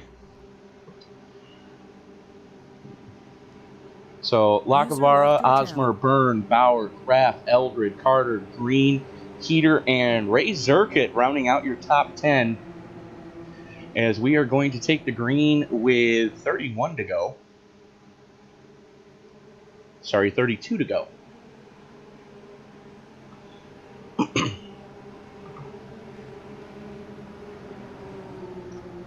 And let's see what type of restart Bob gets here. Pace car is in. And Lacavara drops a hammer as they enter the tri-oval. Green flag, green flag. Osmer able to get a decent jump on the high side. Dominic Byrne asleep at the switch in third place. Let's see what happens as they get to the back straightaway. Gary Bauer with a wicked run in third right now. Dominic Byrne taking advantage of the hole and going for the lead. 8 mile an hour difference when they caught him. Byrne dropping down. Bauer staying to the high side. Got Eldred in his slipstream. Eldred gonna push. No, leaving Gary Bauer hung out to dry. Drops down to try to pick up his teammate. It's got Bob Lacavara in between himself and Dominic Byrne. I gotta say, this is, despite the cautions, this has been a fantastic race. Yeah. I mean, I would have liked to have seen something closer to what we had Tuesday night in the IRO5 series here, but for what it is, hey, I'll take it. It's been giving us good action in between the cautions. Exactly. So Dominic Byrne showing the way. Bob Lacavara currently sits in second. Cody Eldred and Gary Bauer side by side for third. Bauer with a little bit of a run on the high side. Excuse me. Bauer with a run on the high side is taking the long way around. Cody Eldred right down on that white line. He's got Creighton Carter right behind him. Alex Green trying to work the high side with Bauer. Dominic Byrne saying hello to the apron and tri-oval. Well, the good news is you can touch the apron here and not completely get the car dirt tracked. So Dominic able to maintain the lead. Still got Bob Lacavara behind him. Gary Bauer working with Alex Green on the high side. Let's see how much help Green is going to be to the number 27. Just a full car length between Alex and Gary Bauer. Gary looking to take the air off the back spoiler of Dominic Byrne, trying to take the lead. And unlike the IRO5s, the DW12s do side draft amazingly. So Gary was able to just suck right up to Dominic Byrne there on the high side.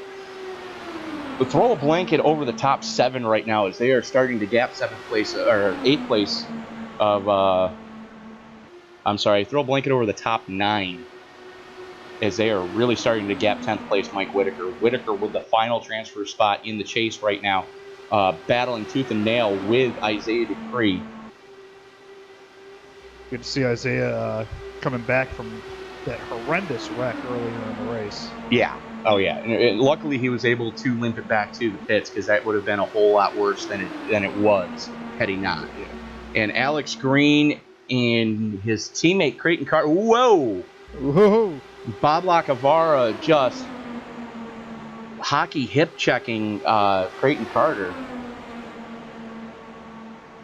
I'm not sure if there was contact there. Yeah, you can see a little bit of crinkle in the upright on the left side of Carter's car. As Back Gary, to look at it. and we have a new leaders. We're 3 wide for the lead. Byrne, the meat and the sandwich. Cody Eldred to the high side. And Eldred with the lead on that lap by 0.05. Wow. There was a little bit of contact, just kind of, I think, touching tires. That's about it.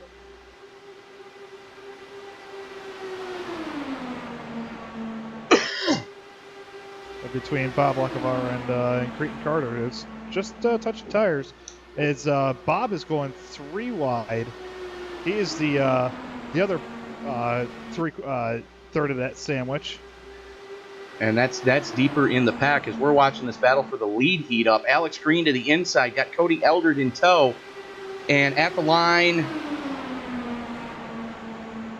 Gary Bauer. Gary Bauer, good grief. It doesn't even register. It's .000. Good grief. Alex Green with a nose out front right now as they come down the back straightaway. Green with defending IRO 5 Series champion Cody Eldred right in his slipstream. Not really close enough to push.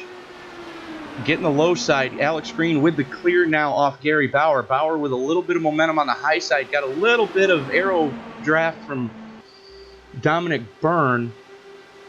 And there's a bonus point for Alex Green. Green job, leads Alex. at Talladega. Oh, here we go. You got the 3 Musket Beers that actually have found each other. I called it at the beginning of this race. The 3 Musket Beers team of Cody Eldred and Dominic Byrne would find themselves together drafting sometime in this race.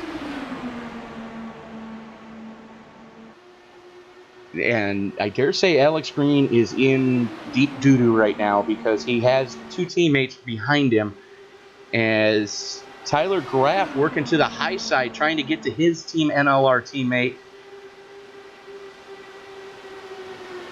Trying to break up that draft that Cody and Dominic are trying Does to get. not have the clear. Almost, he tried to squeeze it in there, did not have the clear, and I dare say Cody would have run him over. No real love lost between those two as they've been battling it out all chase long so far. Hell, all season. All season, you've seen Cody Eldred and Tyler Graff running up towards the front at just about every track we've been to. So no love lost there as Alex Green dropping back to pick up Gary Bauer to try to make another run. And who was that screaming through the pits? Tyler Graff. Wow, what happened there? As we go to the replay, this is the replay with Graff. As we come into the tri-oval, Gary Bauer just took the air off Graff's spoiler. Took all the air off of it. And Graff, how Ronnie Osmer didn't get collected in that, I'll never know. I think that was definitely a first you say it, then you do it kind of moment, though, for the driver of the 21, as we are back live. Alex Green continuing to show the way. Tough break for Tyler Graff as he is now 1 lap down and still in the pits. I'm going to say he probably got popped for speeding and unsafe pit entrance. That would be correct.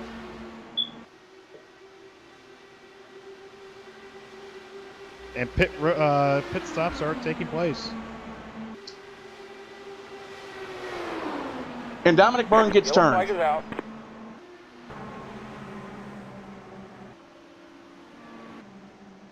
Dominic Byrne got turned. Let's see what happened there. Ronnie Osmer right in his slipstreams to come down the back straightaway. Osmer didn't hit him square. Tried to bump draft him just ever so slightly off center. And Byrne goes just careening through the infield, hopefully able to limp it back to pits, able to stay on the lead lap. And for those that were about to make green flag stops, that definitely is going to help. And it looks like Vega is going to get the lucky dog. Mark Vega in 15th, first car 1 lap down. So that's kind of dangerous. That's going to put Vega back on the lead lap. Tyler Graff, and Johnny Antonucci Still at least 1 lap down. Graff and Anderson 1, Johnny Antonucci 2 laps down. And it looks like Greg Napier has retired.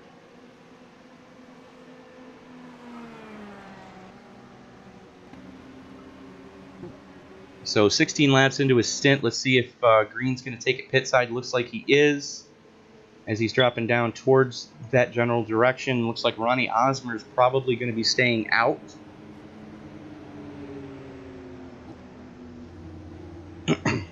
Green taking it pit side. Elder taking it pit side. Carter going pit side. Osmer, the only one electing to stay out so far. Looks like Martin Miller is going to join him. So the 2 young gunners staying out right now.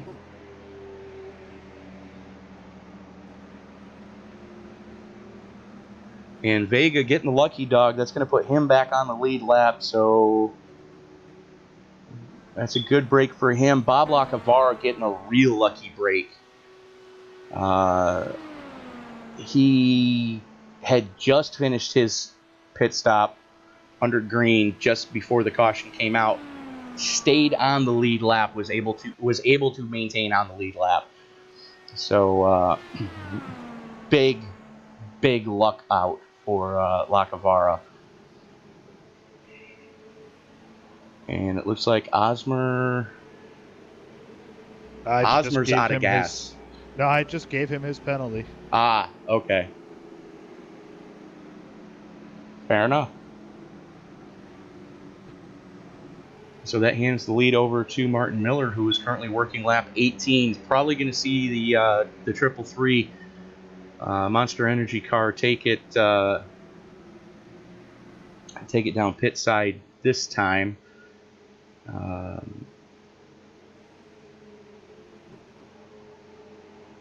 Alex Green winning the battle off pit road, 27.3 from entry cone to exit cone, 6.5 second stop. Second fastest 4-tire stop that we saw during this current run. The only one that was faster was a 6.4 for Chris Hamilton. But Alex Green by far the quickest entry cone to exit cone during that round of pit stops. And Miller stays out. Wow. Apparently the driver of the half-evil Monster Energy car knows something that we don't know.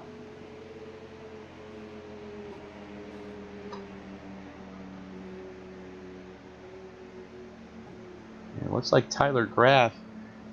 Oh, I see what's going on now.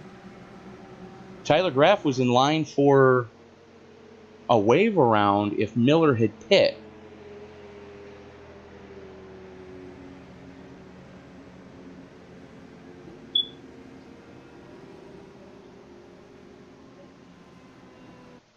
Vega finally... What the hell happened to Vega? From what I understand, he got entering closed pit and speeding on pit road. Yeah, well, watch the replay. He comes off of turn 4 and just annihilated the inside safer barrier. And then decides to go on a wild ride as he barrel rolls it through the tri-oval. And disconnected.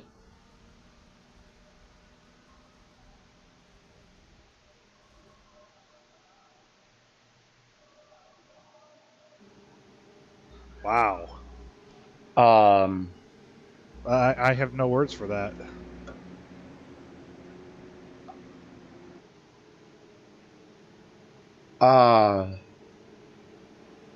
Don't drink and drive, kids.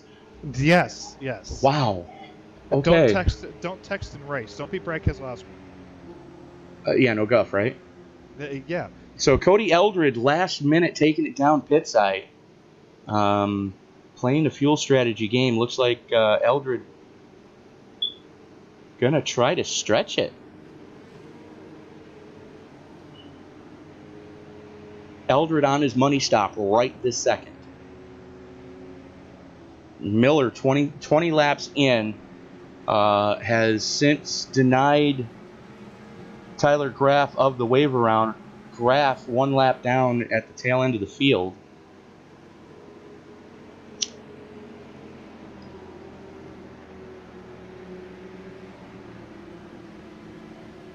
So Alex Green going to be starting up towards the front. Ryan Heater back up towards the front. Creighton Carter, Mike Whitaker, Isaiah Dupree. As far as the chase race goes, Alex Green, Mike Whitaker, Isaiah Dupree, Cody Eldred with the final transfer spot sits 11th. As the lights are out on the pace car. So all Cody's got to do right now is just finish on the lead lap, as you got Anderson and Graff 1 lap down, Vega out of the race, Johnny Antonucci 2 laps down. So there's your 4 currently on the outside looking in.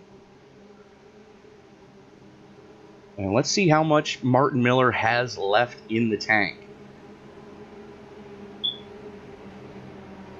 Martin's got a, what is it? No, 20 laps into his stint right now. Wow. I don't know if he'll be able to. That's a big ask. Able to make it. That's a big ask. As Isaiah Dupree starts blinking again.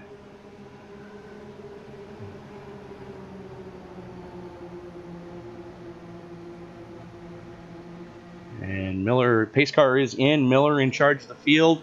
Picks up the throttle a little bit early. Whoa! Green flag, green flag. Somebody. That was Ryan Heater that just went sailing across the sim. Alex Green hip checked him as they came to green. I have an explanation. His quality is completely dropping. Okay, so that means that Alex never saw him. But that was definitely a fun-looking hip check. As we see Mike Whitaker in his stock iRacing paint scheme again. Thank you, Trading Paints. I hate you. I really hate you, Trading Paints. I cannot describe in words how much I hate Trading Paints right now.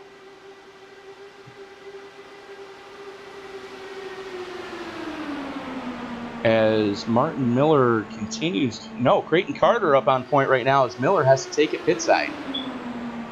So Creighton Carter in the 71 showing the way. Mike Whitaker right on his transmission tunnel. Alex Green trying to get the outside working with teammate Isaiah Dupree.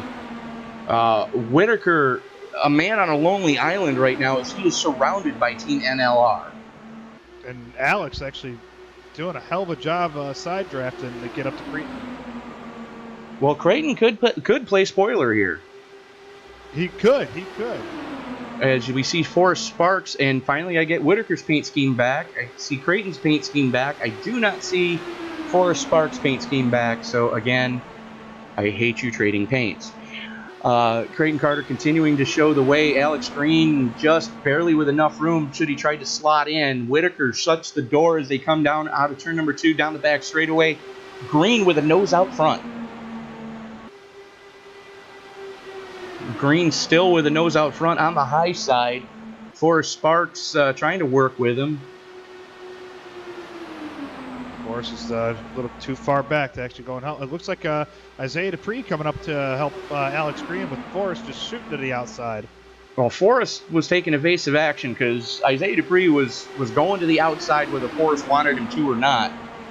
And that's Gary Bauer right behind Forrest. Gary looking to make some hay as well, trying to get back up to the front. Again, looking to play spoiler. So you got quite a few cars in that top pack right there. As the top handful of cars are starting to gap that second pack. Alex Green with the clear as they go into turn number 3. Isaiah Dupree Creighton Carter, I should say, starting to come back on him on the low side. Carter with the low way around, or short way around. You're saying that's Gary? That's actually Jay that was helping out. Oh, that is Jay. I stand corrected. It's hard to tell those two cars apart. They're both sponsored by Aces. Yeah, really. He was, I think, Forrest was actually, trying to get help out the 93, and I don't think Jay liked that very much. As Jay shuffling Forrest down to the low side, Chris Hamilton seeing what's going on, luckily giving Forrest some room on that low side should he need to come down. I stand corrected. They are 3 wide for that battle. Oh, boy. And Jay is a lap down. So right now it's Hamilton and Sparks. That's your battle for 5th. As we have some lap down cars, Tyler Graff a lap down right behind Whitaker. So that's Alex Green in 3rd. Team NLR. Whitaker's in trouble. He's got 4 NLR cars working together around him. And I just heard that the 30 is coming in this time. Which makes very little sense considering he's only got 9 laps in and there's 11 laps to go. He did pit, right? He did. He's got 9 laps into his stint, and there's only 11 to go this time across the stripe. So And there he goes, him and Cretan Carter. Which, this is kind of bizarre to me. Both cars getting it locked up, and that's going to hand the lead over to Whitaker. Not sure if Whitaker has a bonus point already, but he just got it this time for leading this beast. Mike Whitaker out front. Isaiah Dupree working with his teammate of the lap down, Tyler Graff. That is your battle for the lead as Jay Anderson slots in behind Mike Whitaker. 2 of the old guard, 2 of the new guard. The cagey old veterans on the inside, the young gunners on the high side. This is going to get interesting. Too. Whitaker. I'm not sure if these guys are calculating their pits right. I don't think so. And that hands the lead to Isaiah Dupree. Ronnie Osmer. Oh, excuse me, Ronnie Osmer. With 2 lap down cars in front of him. Well, 1 anyways, and he's got Chris Hamilton right behind him. Whoa! Tyler Graff with a 4-lane change. Good grief, man. Watch your merge signs. Almost clobbering the entire field. Dominic Byrne working his way back up through the pack. Byrne currently sitting in 3rd on the high side there as he's working with Tyler Graff to try to get around Chris Hamilton. You see Hamilton in the black and blue car, 4th in screen right now, 5th in screen now. And taking it to the high side. Osmer continuing to show the way. Dominic Byrne on the very low side. And Tyler Graff trying to play both halves against the middle, taking it 3 wide. That is a battle for position between Graff and Anderson. So, in case you're wondering what's going on between the 77 and the 18, that is a battle right now for 13th spot. Both cars fighting for the lucky dog should the caution come out. So you got your battle for 13th and your battle for the lead with Dominic Byrne on the high side of Ronnie Osmer and Chris Hamilton on the high side as well. And the leader is coming in this time again. I think you're right. I don't think these guys calculated their fuel. Well, we are 8 laps to go, 13 laps into this stint. I think Cody Eldred is going to be the only one currently sitting in 7th who could make it.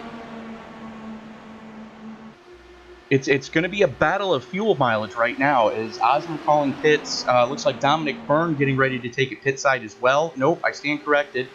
Tyler Graff taking it pit side. Osmer with the hard charge. And Tyler Graff just eats it. Did he step on his own dick? Let's find out. Here we watch the 77 of Graff. No, he got help from Chris Hamilton. So let's watch that again. You see Graff. You're going to see Hamilton appear in screen. You see Osmer in front of Graff. Graff on the high side. And Hamilton just punts him. So Team 3 Musket Beer's non-chase contender, Dominic Byrne, continuing to show the way. Jay Anderson to his inside. Bob Lacavara 0.6 of a second back. I think it's Isaiah. No, Isaiah is a 1/10 right back. there. Exactly. Isaiah's right there. Yeah, Isaiah is right there. As we are back live. And the 18 of Jay Anderson is pitting. Well, Jay's almost going to have to because he's 14 laps in as we are 6 to go. Not going to be 20 laps is a big ask on a fuel tank. So Dominic Byrne continuing to show the way. Bob Lacavara fighting with Bob Lacavara taking it pit side. That's going to hand it over to Cody Eldred. That's currently third. And Isaiah going with him. That hands second over to Gary Bauer. That is your battle for second right now. Dominic Byrne currently 14 laps. Everybody 14 laps. The top three. A second. 1.35 seconds from Dominic Byrne to teammate Cody Eldred. I have a feeling that Cody can make it because Dominic is coming in this time. So Dom called pit coming down the backstretch. Dom called pit coming down the backstretch. And still waiting. Dominic stays out. I think he corrected and said next time then. Trying to stretch that fuel as much as he can. Drafting right now with the lap down car, Chris Hamilton. Hamilton, the last car on the lead lap, but it's only semantics. And Cody coming in. Cody is or isn't? He just called pit. We're 3 to go. This time across the stripe. Well, let's see if Dominic goes ahead and goes in with him. He's slowing down. It looks like he is. And Dom dips in along with Cody Eldred, and Gary Bauer stays out. Gary's going to risk it. Gary Bauer he put his cards on the table. He is going to risk it. He's playing with fire, I can tell you that. Well, I believe it was Mario Andretti who once said, if you don't have to walk back to the paddock with the steering wheel in your hand every once in a while, you're not trying hard enough. That's very true. And Gary just called himself into the pits. With 3 to go. That would potentially, if Isaiah doesn't pass them, and Isaiah does, that actually hands the lead to Ronnie Osmer. It does. Not yet, because Gary is going into the pits. Osmer's just exiting 2 with Alex Green to his high side. That is your battle for the lead. Green to the high side, Osmer to the inside. And Isaiah Dupree is right there, as so is Creighton Carter. So Osmer on a lonely island right now by himself. 3 Team NLR teammates hooked up, and he just opened the door for Alex Green. Alex saw a hole on the inside, and he took it. This is where it gets interesting. 2 to go right now. Green with a nose out front. 10 laps into his stint. It looks like Green's going to be able to make it from here. It's got Creighton Carter pushing the daylights out of him. Unless somebody steps on their wang, Alex Green showing the way and looking to punch his ticket. We will have the white flag this time across the stripe. 2 Team NLR teammates running blocker. Isaiah Dupree on the high side wanting to steal the win. Takes that lap. Just barely. Oh, what I wouldn't give to be on a fly on the wall in the Team NLR team chat right now. You are not kidding. This would be Alex Green's first official win in this league.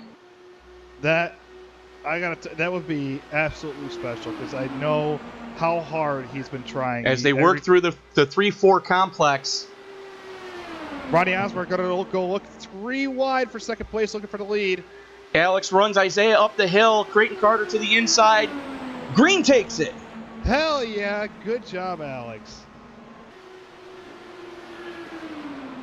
Creighton Carter coming home in second. Isaiah Dupree in third. Ronnie Osmer hangs on for fourth. Mike Whitaker crossing for fifth. Ray Zirkett, Forrest Sparks, Gary Bauer, Dominic Byrne, Bob Lacavara rounding out your top 10. As far as chase implications go, Cody Eldred, last car in. Jay Anderson, first car out in 12th. Cody Eldred, the last car on the lead lap in 12th. So And Cody is still in on points. he is the last car in. Yes. So we are going to go and grab. I expect a little bit of emotion from this one. I expect a lot of bit of emotion. I expect a lot of bit of User emotion was for moved to this your one. channel. As Oh my Alex God. Green, Tony up in the booth. How are you feeling, sir? I don't even know what to say. Are you crying? A little bit. First Now you know how it league feels, bud. win. Alex Green, congratulations. When you needed to do it, you did it. Talladega, by far one of your favorite tracks. You've told me this time and time again. If you ever wanted to get a win, you've got it here. And guess what? You're going to Indy, young man. Holy. Oh my God. Alex, Oh. Alex, what was running through your mind in those last few laps? I thought Isaiah got it. I saw Isaiah get it on the outside, and I'm like, that's it. I thought Creighton. I mean, I saw Creighton. I saw him go apron. I'm like, For what it's worth, Alex, Oh, you my God. you ran Isaiah up the track just enough to kill whatever momentum he had because he had Ronnie Osmer to his high side. I saw Ronnie. I saw all of it happen.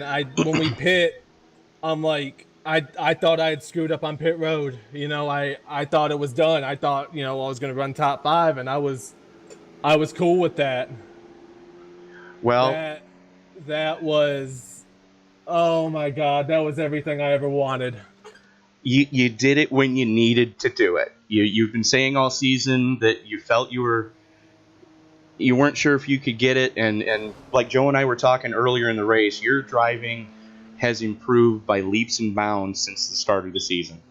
I mean, I gotta thank my teammates. I gotta thank Creighton and Isaiah. They pushed me the whole race, and just when it came to the end, that was our agreement: was we fight it out between us. I mean, without Gary, man, Gary let me have it right there at that point. Well, for what it's worth, you guys were 3 wide.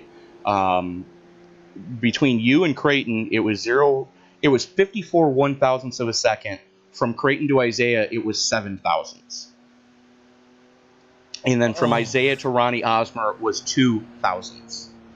So I knew they were close. I legitimately thought Isaiah got it. I thought Creighton was gonna get it. I know those guys. Those guys are so fast. Oh my! I'm just speechless right now. Well, Alex, again, congratulations on your first win. You've just punched your ticket to Indy.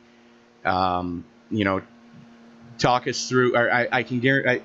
Is it safe to assume that whatever day off you have this coming week, you're just going to be burning fuel and tires, just cranking off laps at Indy to get ready for the season finale?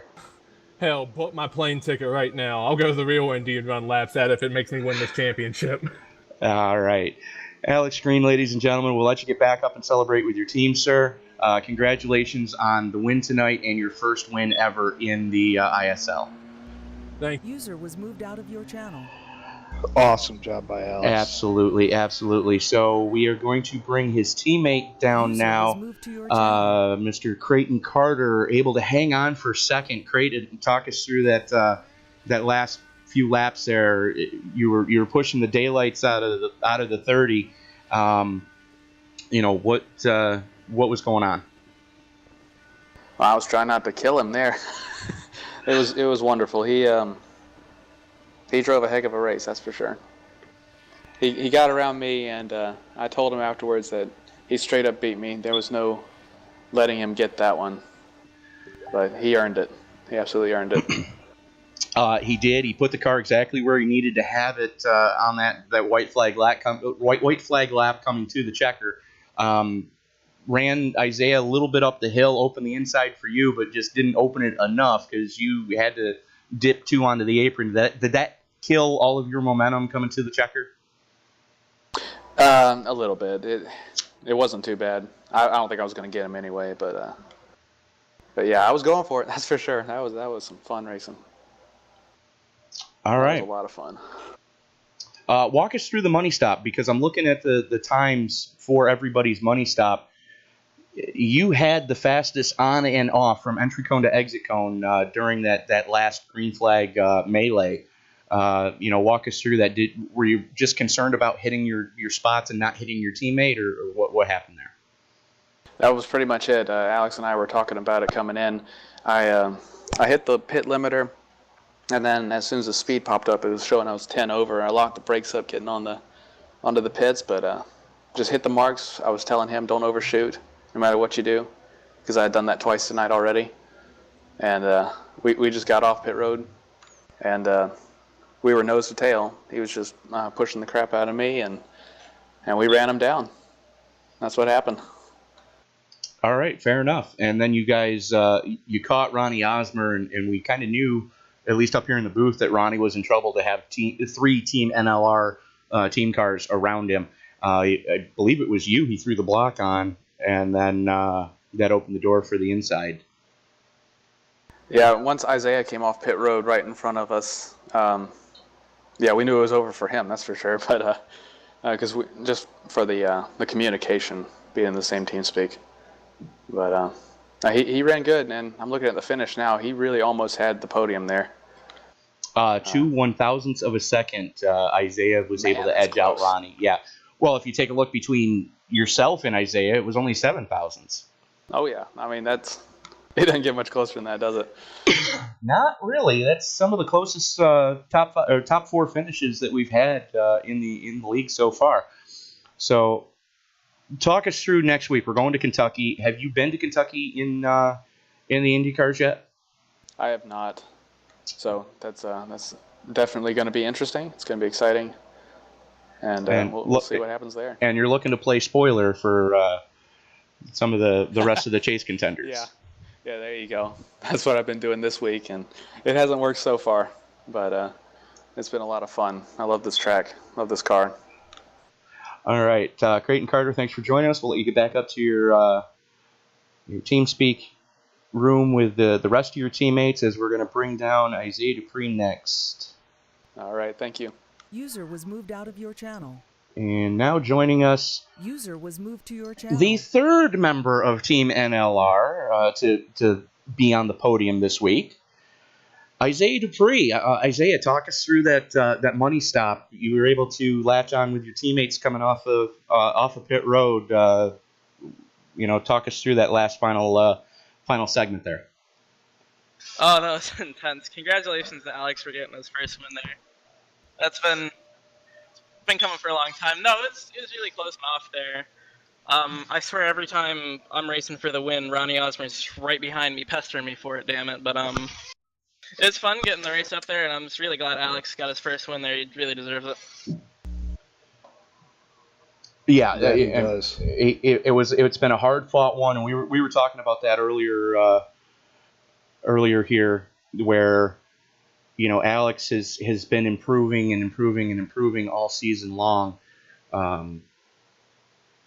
and of all the places to get your first win, I know it means the most to Alex to get it here at Talladega, because this is where it all started for the ISL.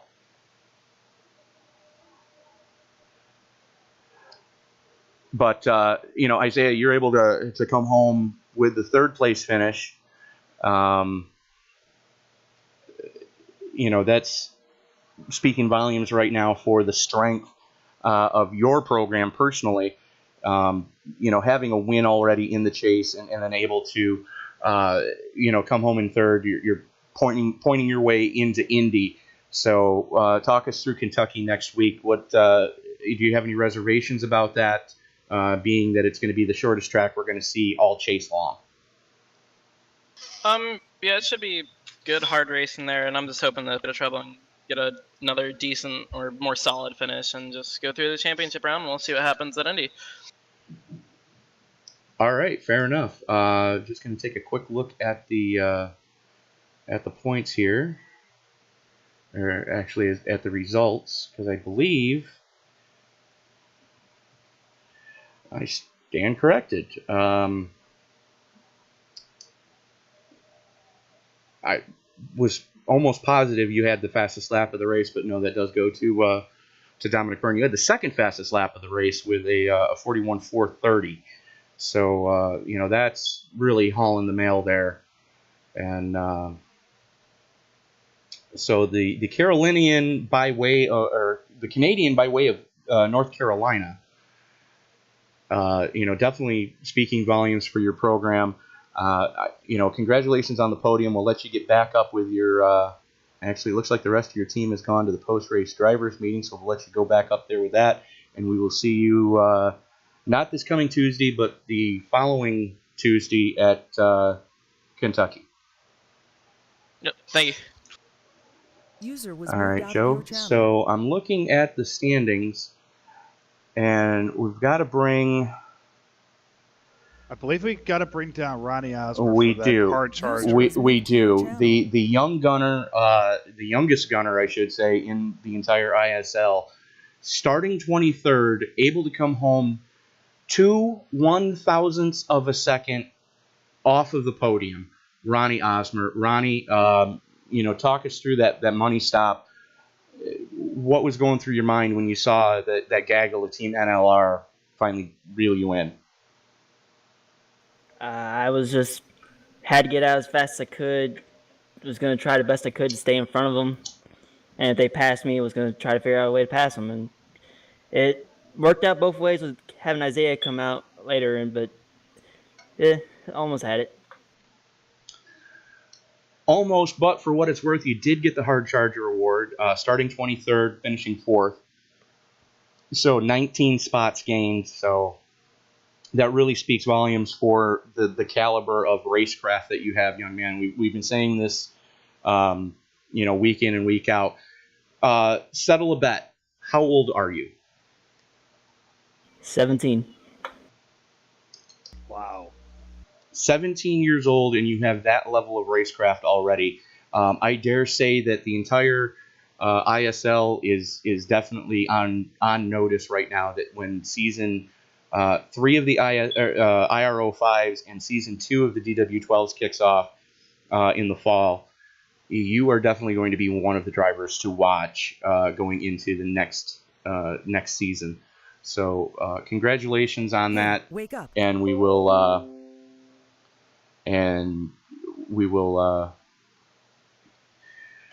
The words escaped you again, didn't you? No, it was because somebody decided it would be a good idea to poke me in TeamSpeak. Yeah, I'm just going to ignore that because I've already done what I was asked to do. Congratulations on your Hard Charger Award, Ronnie. We look forward to seeing your performance progress throughout the rest of this season and into next season, bud. Thank you very much. So with Kentucky and Indy coming up, either one of those two tracks scare you yet?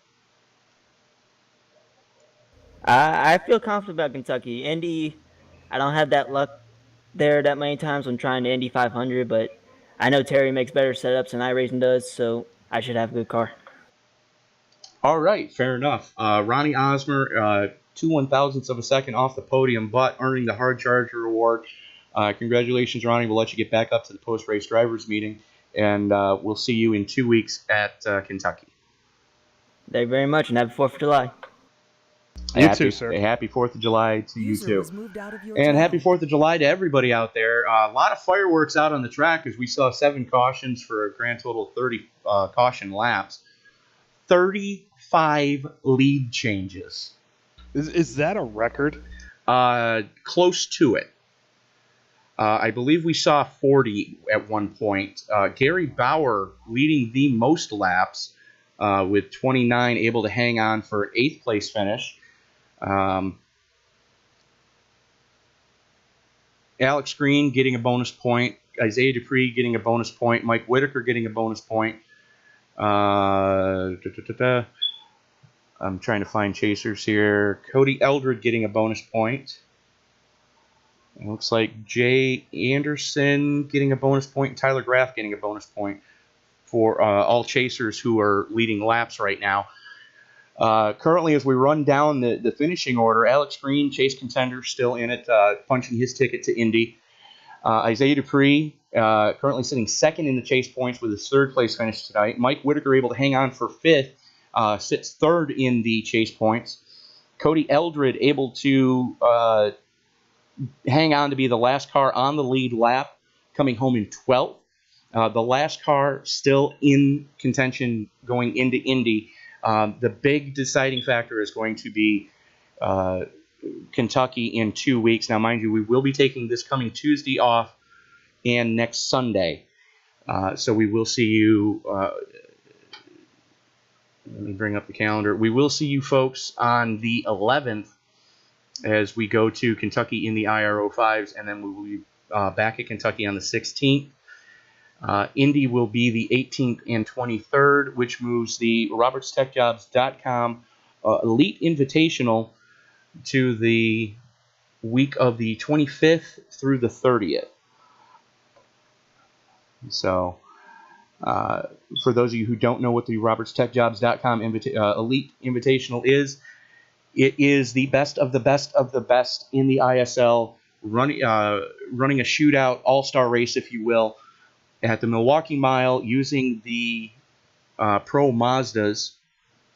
Anyone who has won a race this past season in either the IRO5s or the DW12s, or has won a championship. So currently, the two drivers who are in no matter what from here on out, Cody Eldred will be back year after year for the Invitational, and Martin Miller, having won the inaugural season in the Pro Mazda Icebreaker Series, has punched his ticket to the Invitational.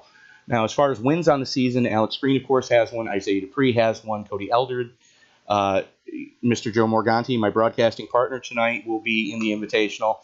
Mike Whitaker, Tyler Graff, and I don't have the complete list in front of me, but you can see it on our Facebook page. That will be the final week of the season, the 23rd through the 30th, with the 23rd being the Elite Open, which will be for drivers not already qualified for the Invitational, and only drivers who are not already qualified for the Invitational. We will take the top three from that and move them to the tail end of the field for the Invitational. So, Joe, yes, you're still running in the IRO5 series. Yes. And we will be going to Kentucky in 2 weeks, the 11th. What are your game plans for Kentucky? Just finishing. I've always said to my teammates, I've said to pretty much everybody, all I want to do is finish. Everything else is just secondary. However, I am sitting, if I'm correct in saying I'm sitting third, kind of secure in the into the next round, the round of four. But so I got to tell myself, you got to step it up. You got to finish, either win the next damn race, or finish high enough to where you can actually get to the next round. All right, fair enough. So we will see you folks back here on the 11th. We will be at Kentucky. We will be running this coming Thursday from the Charlotte Motor Speedway in the Pro Mazda Icebreaker Series. That broadcast scheduled to go off at roughly 8:50 p.m., hopefully. If not, just log onto our Facebook page and say, hey, I want to join the fun at Charlotte. Fixed setup in the Pro Mazda. Always a ton of fun. Basically, that's the plate track for the Pro Mazdas.